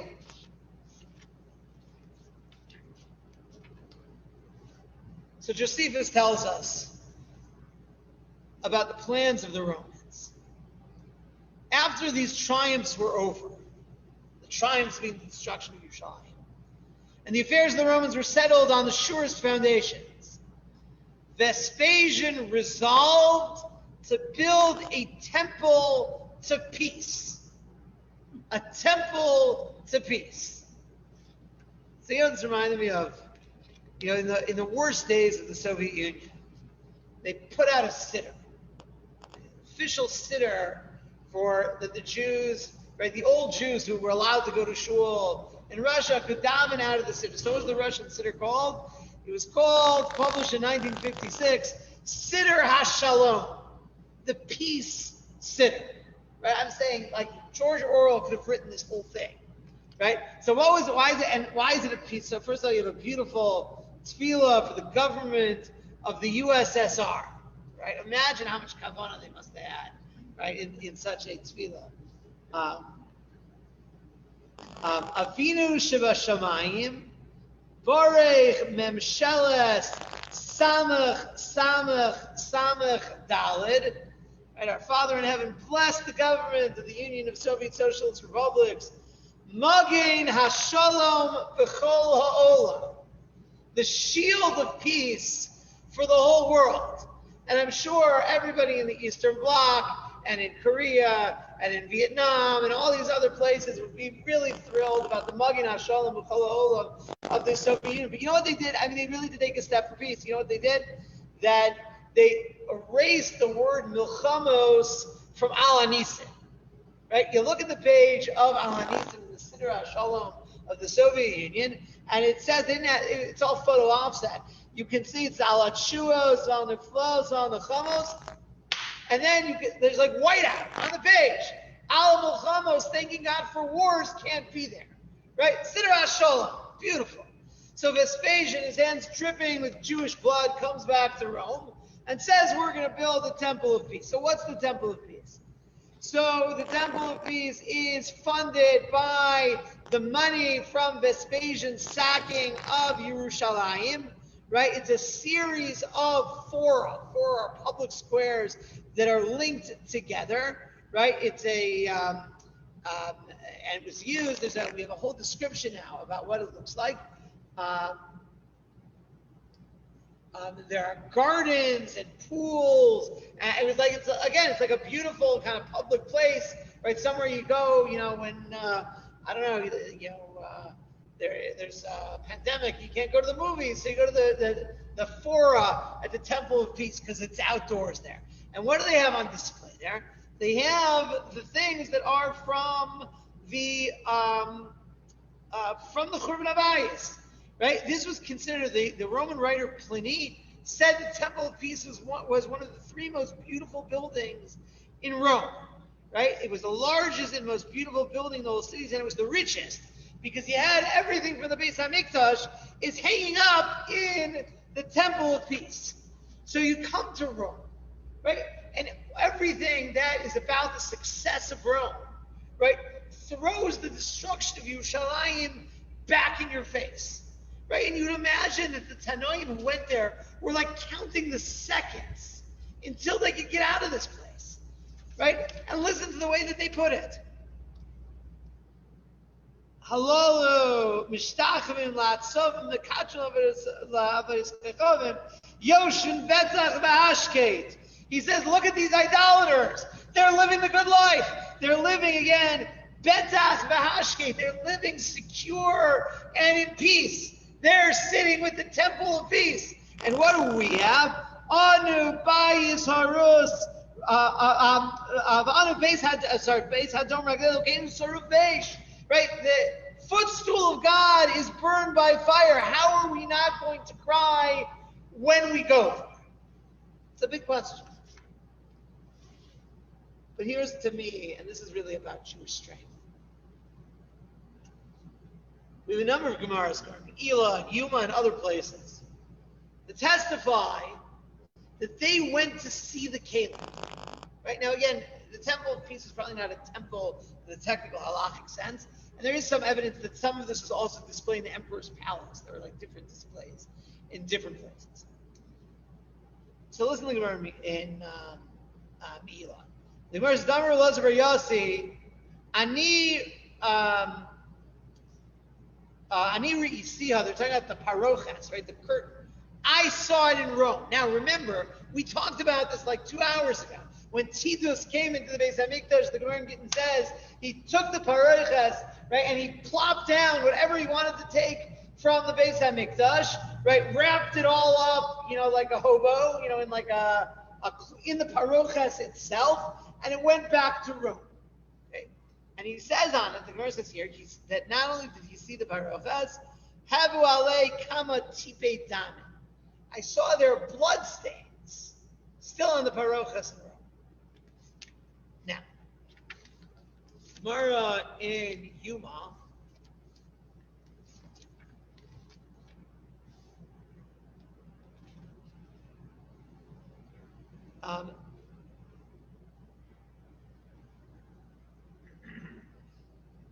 says, Ani Risia, V'hayu ala kame tipei damim shel par halem davar shel tzibor u'seir avodazar.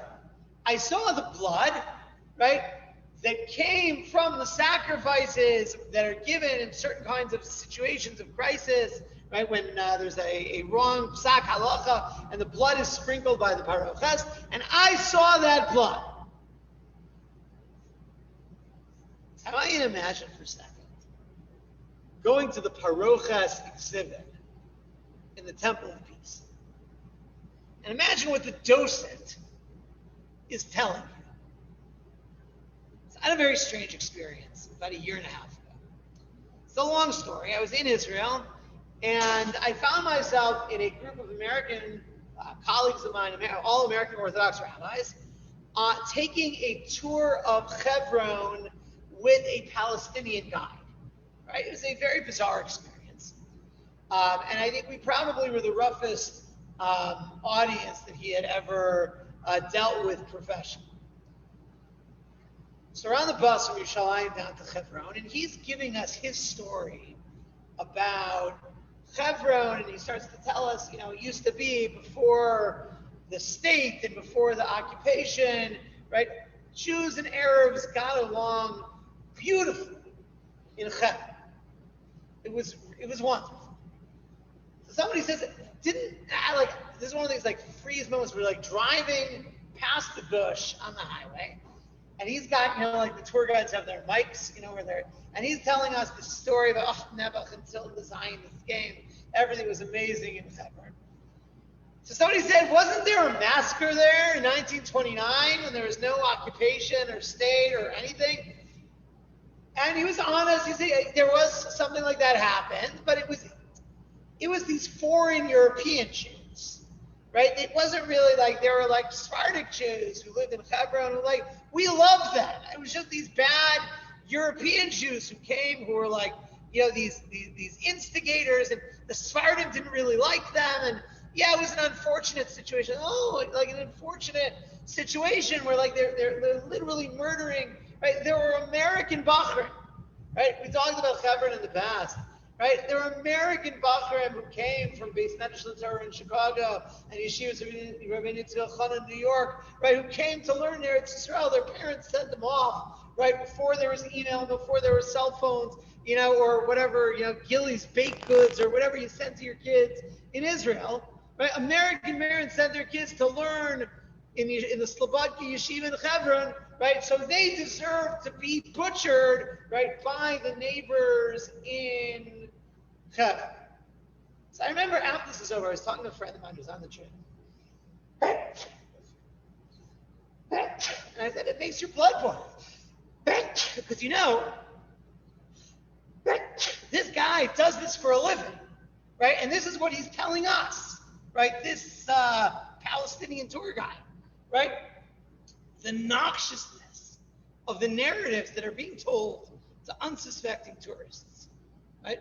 It's a temple of peace, right? So you're walking around, and it must be unbelievably frustrating, right? They're telling you about how Rome brought peace and stability back to the Middle East, right? Eliminated a nest of fanatics, right? And so we come to the parochas. So remember we had the image before that when Tzidus HaRasha walks into the Kodesh HaKadosh, what does he do? He takes out his sword and he slashes the parochas. And the Gemara says a miracle happens. And blood comes out of the parochas. And what does Titus say? I killed the God of Israel. I slashed him open. So I will bet you that if you went to the Temple of Peace, right, and you saw on the wall there what was once the Baruch the Beis HaMikdash, and you saw the blood stains that were on it, I'm sure they would have told you, right? Yes, when the great Emperor Titus went in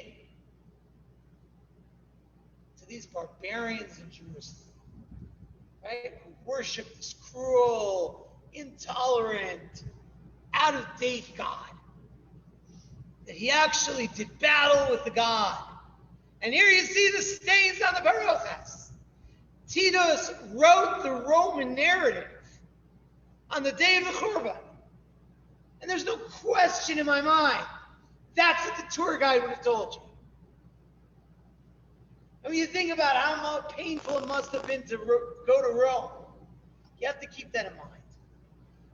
But the heroism, right, of these Tanoim who stood there, and they're shutting out the noise. And what are they being mefalpel with? What's their question? Is this the blood of Yom Kippur, or is it the blood of the Power Helam Davar Shel Tzibur? Which Churban was it? Right? And even though we haven't brought these Karbanos in 50 years, 100 years, 200 years, right? That's still more real to us than whatever it is that the tour guide is babbling about. And they go back and they look at the tzitz, they look at the crown of the Kohen Gadol, and they go back to the Beis Medrash and they're arguing about how it was actually written. They get up and they say, Hayisi v'krach Gadol Sharomi. I was in Rome. I saw it. I can tell you how it was written. And that idea, right, of again, how difficult and how painful, on the one hand it must have been, but how subversive in the best way, right? Titus brought these Kalim to Rome to be able to say, I killed the God of Israel, to create an Orwellian narrative of his temple of peace built on Jewish blood. But the fact that Chacham could go to that same place and look at those same Kalim and bring it back into the world of learning in the Beis HaMedrash, and to be able to say, is this the Yom Kippur, is this a Power Helam Davar Shel Tzibur, what's this about? That in its own right is one of the keys of Jewish triumph and survival. So we'll say this Kinos, page 310, at Tzvosai, which is the Kinos which talks about the Kalim being taken into exile, right? And on the one hand, our yearning for them, but at the same time, how Jews really thrived and were able to persevere through these circumstances. Page 310. That's Tzvosai.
Okay, we're going to skip ahead to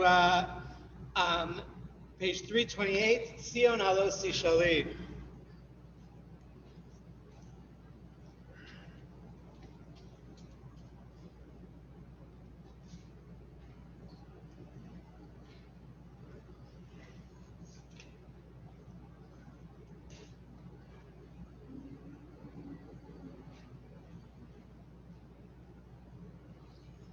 It's famously been stated that when we talk about the idea of Zecher, the memory of Yerushalayim, there are really two sides of it. Right? One is Zecher l'Churban. Right? What are the things we do to remember that we live in an unredeemed world, in a world where the Beis Hamikdash is destroyed, and so forth. And that's, for instance, right, we mentioned the custom of leaving part of the house unfinished, of breaking the glass at a chasna, all of those things are to remind us, right? We tear kriya when we see the place of the temple. All those remind us of the destruction. But there also is a concept of Zecher l'Mikdash, of instilling a yearning and a love for Yerushalayim, for the Beis Hamikdash, remembering how it was and so forth. The next two Kinos, which are of a genre called Sionim, right? They're about Sion, they're about Zion, right? Focus on this idea of our continued love for Yerushalayim. The first Sion Lucy Shali is a love song to Yerushalayim, and really fascinating, right? A destroyed Yerushalayim by Rebbe Alevi. Rebbe Alevi, one of the great poets of Jewish history, lives in Spain in the 11th century, and is successful, right? Is part of a very privileged diaspora community, but is filled with love for Eretz Yisrael. And again, it's classic work of Machshav the Kuzari. He talks about Eretz Yisrael all the time. And he talks about his desire to go to Eretz Yisrael that is destroyed. Listen to this. If only I had wings that I could wander far. I would cause my shattered heart to wander amongst your shattered ruins. I'd fall on the dirt. I'd clutch, the rocks and the dirt. If only I could be there. To go to the graves of my ancestors in Hebron. He says, the life of the soul is the air of your land. the nofes sufnorayich. The powder of your dust is finer than perfume. Your river is like the dripping of the honeycomb. In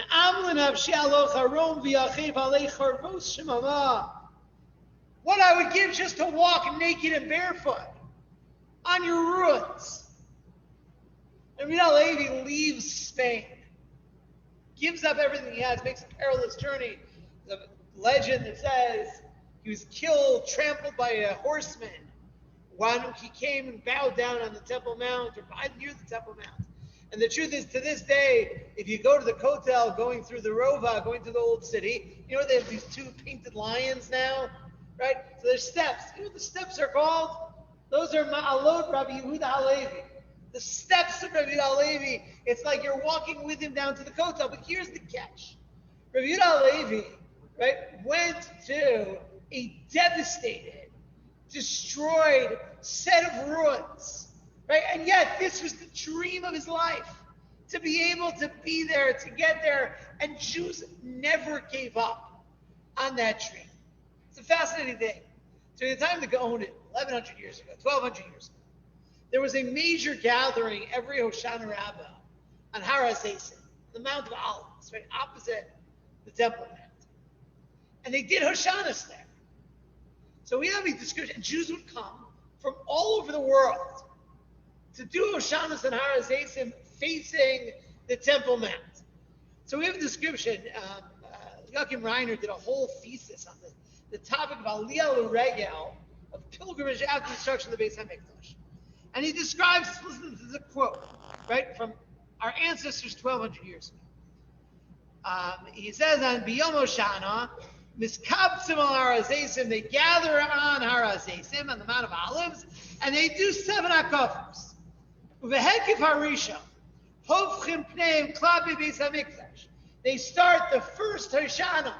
They all face the Beis HaMikdash, and they say, Hoshana Even Shisia, Hoshana Beis HaBchira. Right, so my whole life, I said this Hoshana, right, where we asked God to save us for the merit of the Beis HaMikdash, and I didn't know why exactly we were saying it, right? It's a nice Hoshana. Why is it? But they said it, looking at the place, the Dome of the Rock was already there, the walls were there, and they would gather, and that was the closest they could come, and they would say those Hoshanas there. And you know what the most unbelievable part of it is? You know where this comes from? An 11th century German Jew. It boggles my mind. So you tell me people came, I don't know, from Egypt, from Damascus. There's a Jew in Germany who makes a trip to Eretz Yisrael, right? Writes down what he saw, which is consistent with what we have, right? And goes back and tells the story, right? You imagine he was like the speaker at Shalashudas, right? At the young Israel of Worms. He gets up and he says, I was in Eretz Yisrael. You can't imagine what it's like. And you can imagine like the people's eyes looking at this guy. Here's a Yid who came from Yerushalayim. I mentioned a few weeks ago the letter of the Rambam talks about when he went to Yerushalayim. That's a whole story. And he talks about how he went somewhere in Yerushalayim. Nobody knows exactly what he means by this. The Bayis HaGodol Anora, the great and awesome house. And then he goes from there and he goes a week later to Hebron.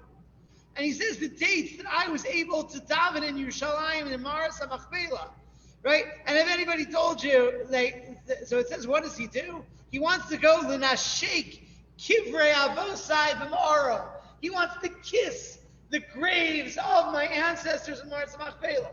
And if anybody tells you the Rambam was a Kalto Litvak, right, who all he did was sit and read books, right, the Rambam is sitting there kissing and crying at Maras HaMachpelah. And what does he do? He says that these 2 days, the day Yerushalayim, Yom Yerushalayim, the 6th day of Mar Cheshvan, and the 9th day of Mar Cheshvan, when he finally makes it down to Hebron, right, that same bus ride I took in an hour, it took him 3 days, right, those 2 days, the Rambam writes, should be Nadarti She'eli Yom Tov U'Tfila U'Simcha Ba'Hashem Ba'Achil U'Shtia. This is going to be a Yom Tov for the rest of my life. Right? The idea that I was Zocha to come to a destroyed Yerushalayim. Right? So it's been a little bit harder. Now you have to fill out more forms. And you have to get tested 3 days before and 3 days after. And it's not so easy. But the idea that we can, at the drop of a hat, right, walk the streets of Yerushalayim, right? And it's not Beis HaMikdash yet. It's not Geula Shlema yet. Right? But what the Rambam, what Rabbi Alevi, what this anonymous Jew in Germany, what we take for granted is part of how we've had that connection, that we're going to have a Beis HaMikdash one day again, because we never gave up on Eretz Yisrael. I heard a shir, same trip actually. I heard from Rav Amos Cohen, the Rosh Yeshiva, one of the Rosh Yeshiva in the Hesed Yeshiva in Otniel. He said the halachos of Zechar Mikdash, of all the things you're not supposed to do, of Zechar Churban, right? So they're in the Tosefta, in the third paragraph of Basra, and they're in the Gemara there also. So the third paragraph of Basra is called Cheskes Abatim. So what's Cheskes Abatim? It's about how do you establish ownership over property, and a lot of squatters' rights and things like that. So he says, why is it there? Because the whole point is one of the major factors in these kinds of property laws is Yesh Bayis. Right? And do the original owners, do they give up on the house, or do we assume that there's a tacit somebody else is living in your house? Right? Tacitly, you've given up on the house, right? Like it is what it is. So he says that's the parak that you have to talk about Yerushalayim. Is the whole point is we never gave up, right? Other people squatted in our house. Other people, right, took over the property, but we never gave up, right? There's no Cheskes Gimel Shunim. There's nothing that's going to take away our connection to the Bayis, the Yerushalayim, right? And it's because of the tenacity of this anonymous Jew from Germany who went for Rishon Rabbah, and for Rebbe Alevi and the Rambam and the Ramban, and all of the Jews throughout the centuries who continued to yearn for Yerushalayim. The Yerushalayim they went to was a disaster. And that we are Zocha to live in a generation, after Chatzos, right? So it could be a little bit Nechama. We're Zocha, we live in a generation, right? Where Yerushalayim, it's like you're in, you walk through the streets and you could be like, some kind of, I don't know, like Shweki video, like it's all beautiful and the music is playing, right? So we have to be able, again, to tap into that sense of love and passion for Yerushalayim that Rebbe Alevi expressed in this game. Page 328, see all this Yerushalayim.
Chaye neshamos avir tzeich and marjor kasef.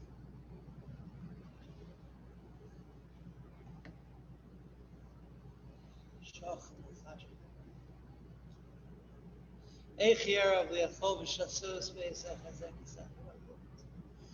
Eich or yomi masokle inai ba'od erev v'or revim v'grei Zecharya. Kozai.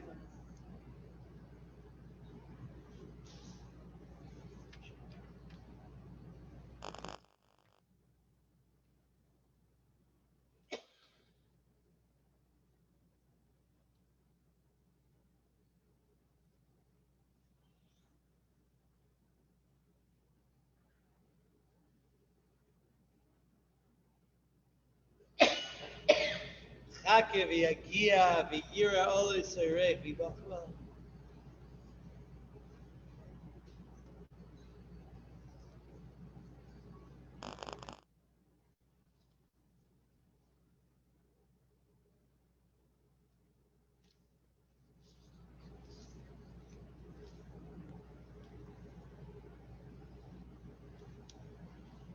Bless you.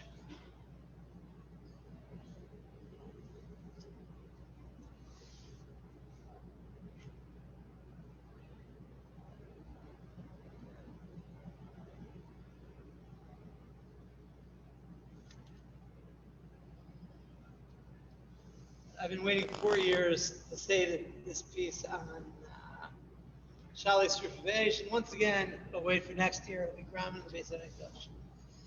All right, I have one last presentation I want to share with you.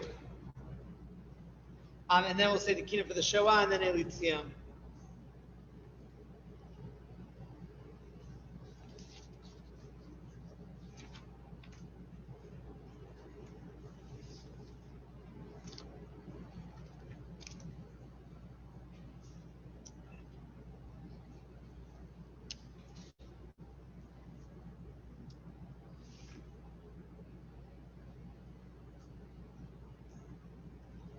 One of the most storied cities in recent Jewish history, the city of Brisker.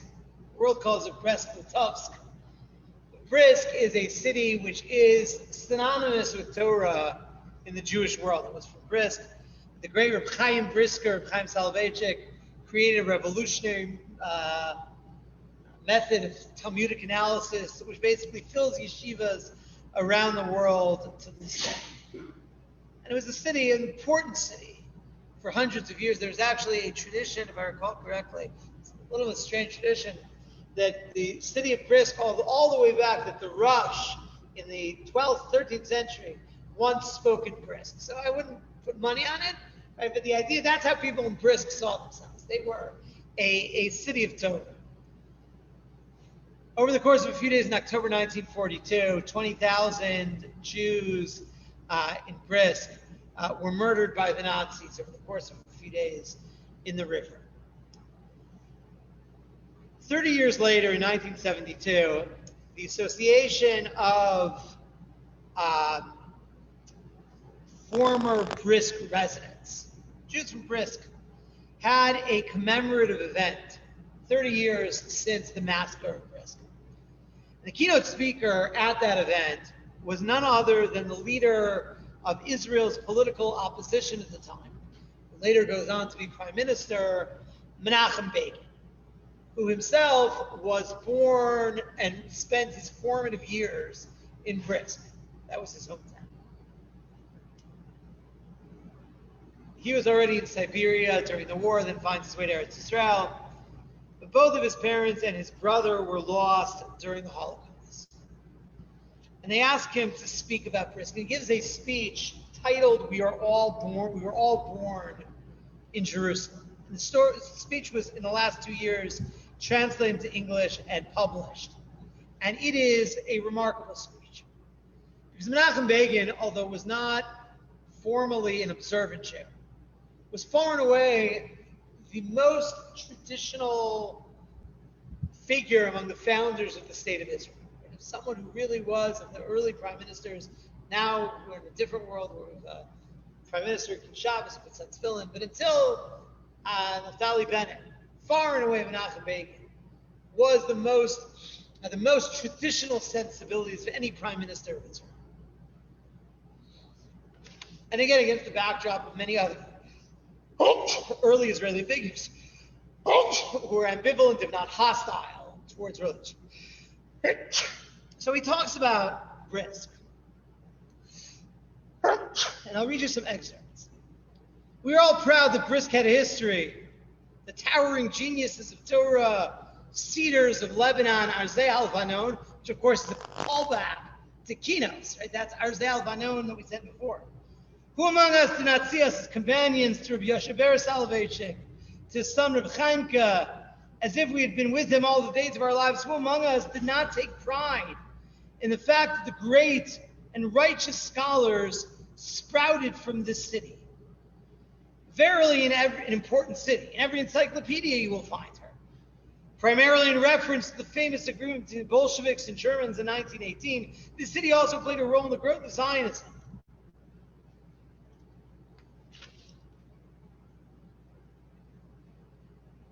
And he describes it, such was the city of our youth. She is no longer. We will never again return to her. Her houses stand, her gardens are green, but it is our city no more. Our world is destroyed. It will not rise again. We will never again go to the streets of Brisker, where there are no Jews. There is nothing for us there. But he describes how every Yom Kippur, he has these memories of the choir in the great synagogue in Brisker. And in that choir, there was a boy named Barrett. He was his friend, a classmate. He was the son of the shochet named Prager. And again, the nostalgia is so warm. He remembers the kid going to Beryl's father, Erev Yom Kippur, with the chickens for kaparos.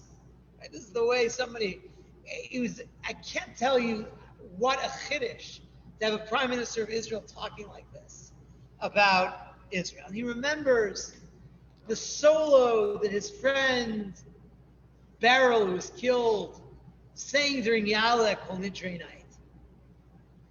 On the afternoon of Yom Kippur, when all were fasting and in prayer shawls, not all remained within the walls of the synagogue. But those that stayed studied intensely the avodah. And my father would insist that, especially during the recitation of the avodah, one should stay and pray, since perhaps the holiness of this prayer equaled the holiness of all the rest of the year. And the voice of the chazan blended with that of the singers. The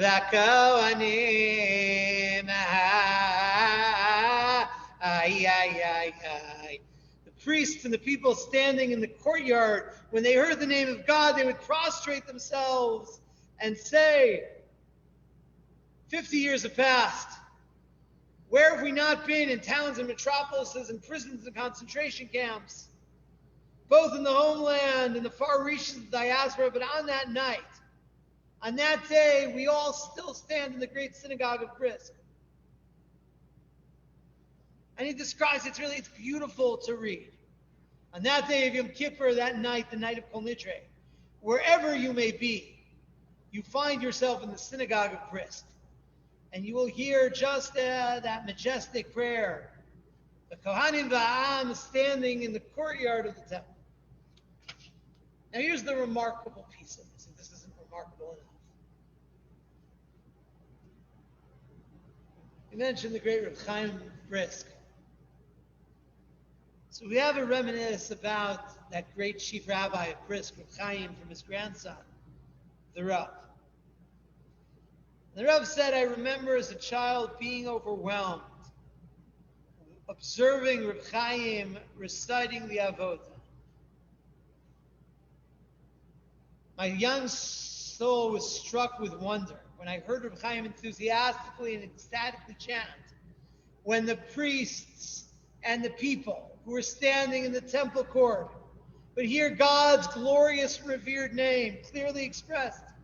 Reb Chaim would chant the words to widely used tune in his baritone voice. There was endless joy. You felt that Reb Chaim was actually standing within the precincts of the temple looking at the Kohen Gadol. So this is an unbelievable thing.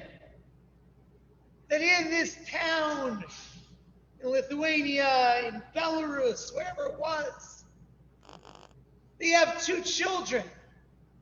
Menachem Begin on the one hand, Yosef Soloveitchik on the other. And decades later, both of these written down in the 70s. 50 years later, 60 years later, 70 years later, what they remember from Brisker was Jews standing on Yom Kippur and longing for the Beis HaMikdash. That the Avodah 1900 years later was still alive. And whether it was the traditional Zionist or the Gadol Atar, that memory,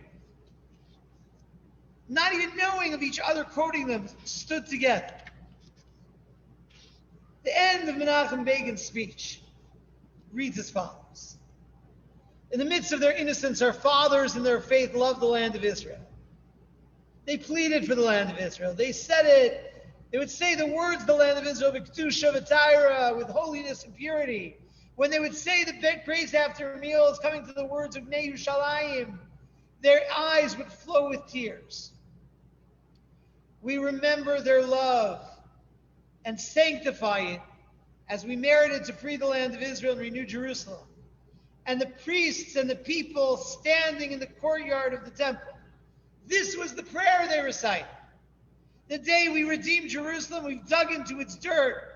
We have seen the Shari Chulda that lead to the temple, the gates that are still locked. And the mighty stones the Roman legions threw downward, covering the gates for 1,800 years, are still there. Recalling your prayers in the synagogue over 50 years ago. Standing there, you can see in your mind's eye the gates of Chulda and the masses of people flocking through them.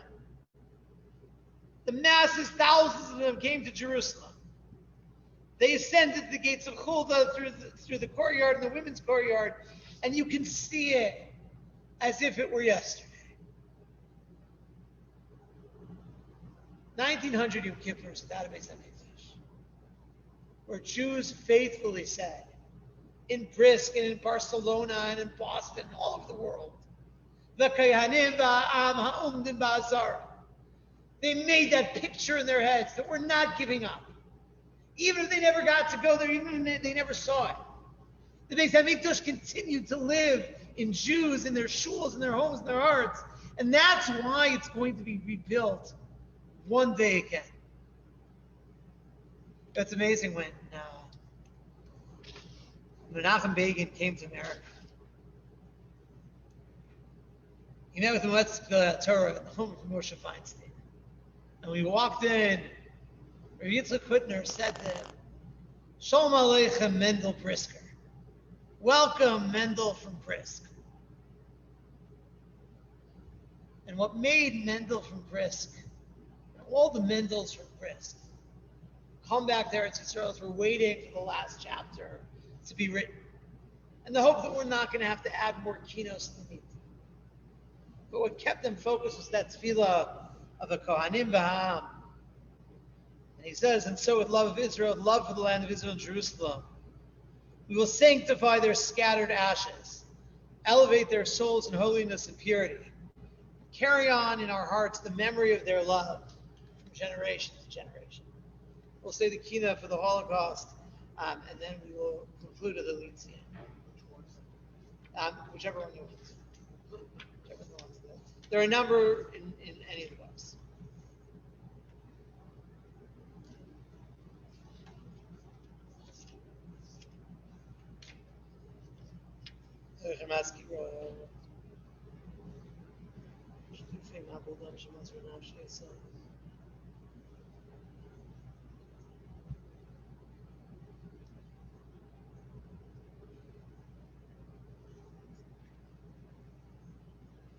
Sorry,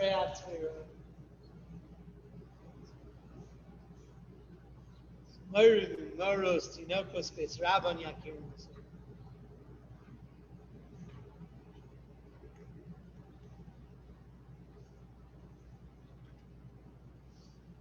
Gail Adok, Zecharya, Altin, let me say, Orate, Mayhem, Timos Benelis, Shkachim.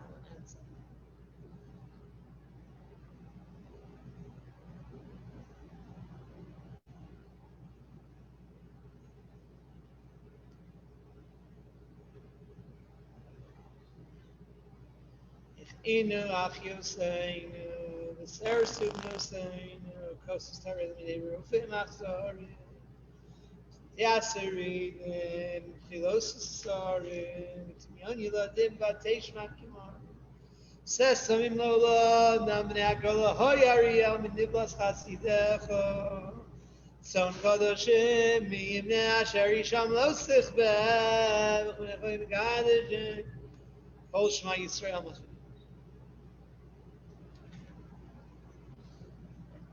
Mimalel Tsar Yisrael, Ashadato Mechav Mitzrayim, Usheris Aper Kimat Mizer, Ich Komasa Ayam Nichvefes, Elchaim Rachem, Atas Chanachem, Asher Lechamod Nefsefes, Or Chodesh Tatzriach, Kainei Tatzriach, Imrachefes.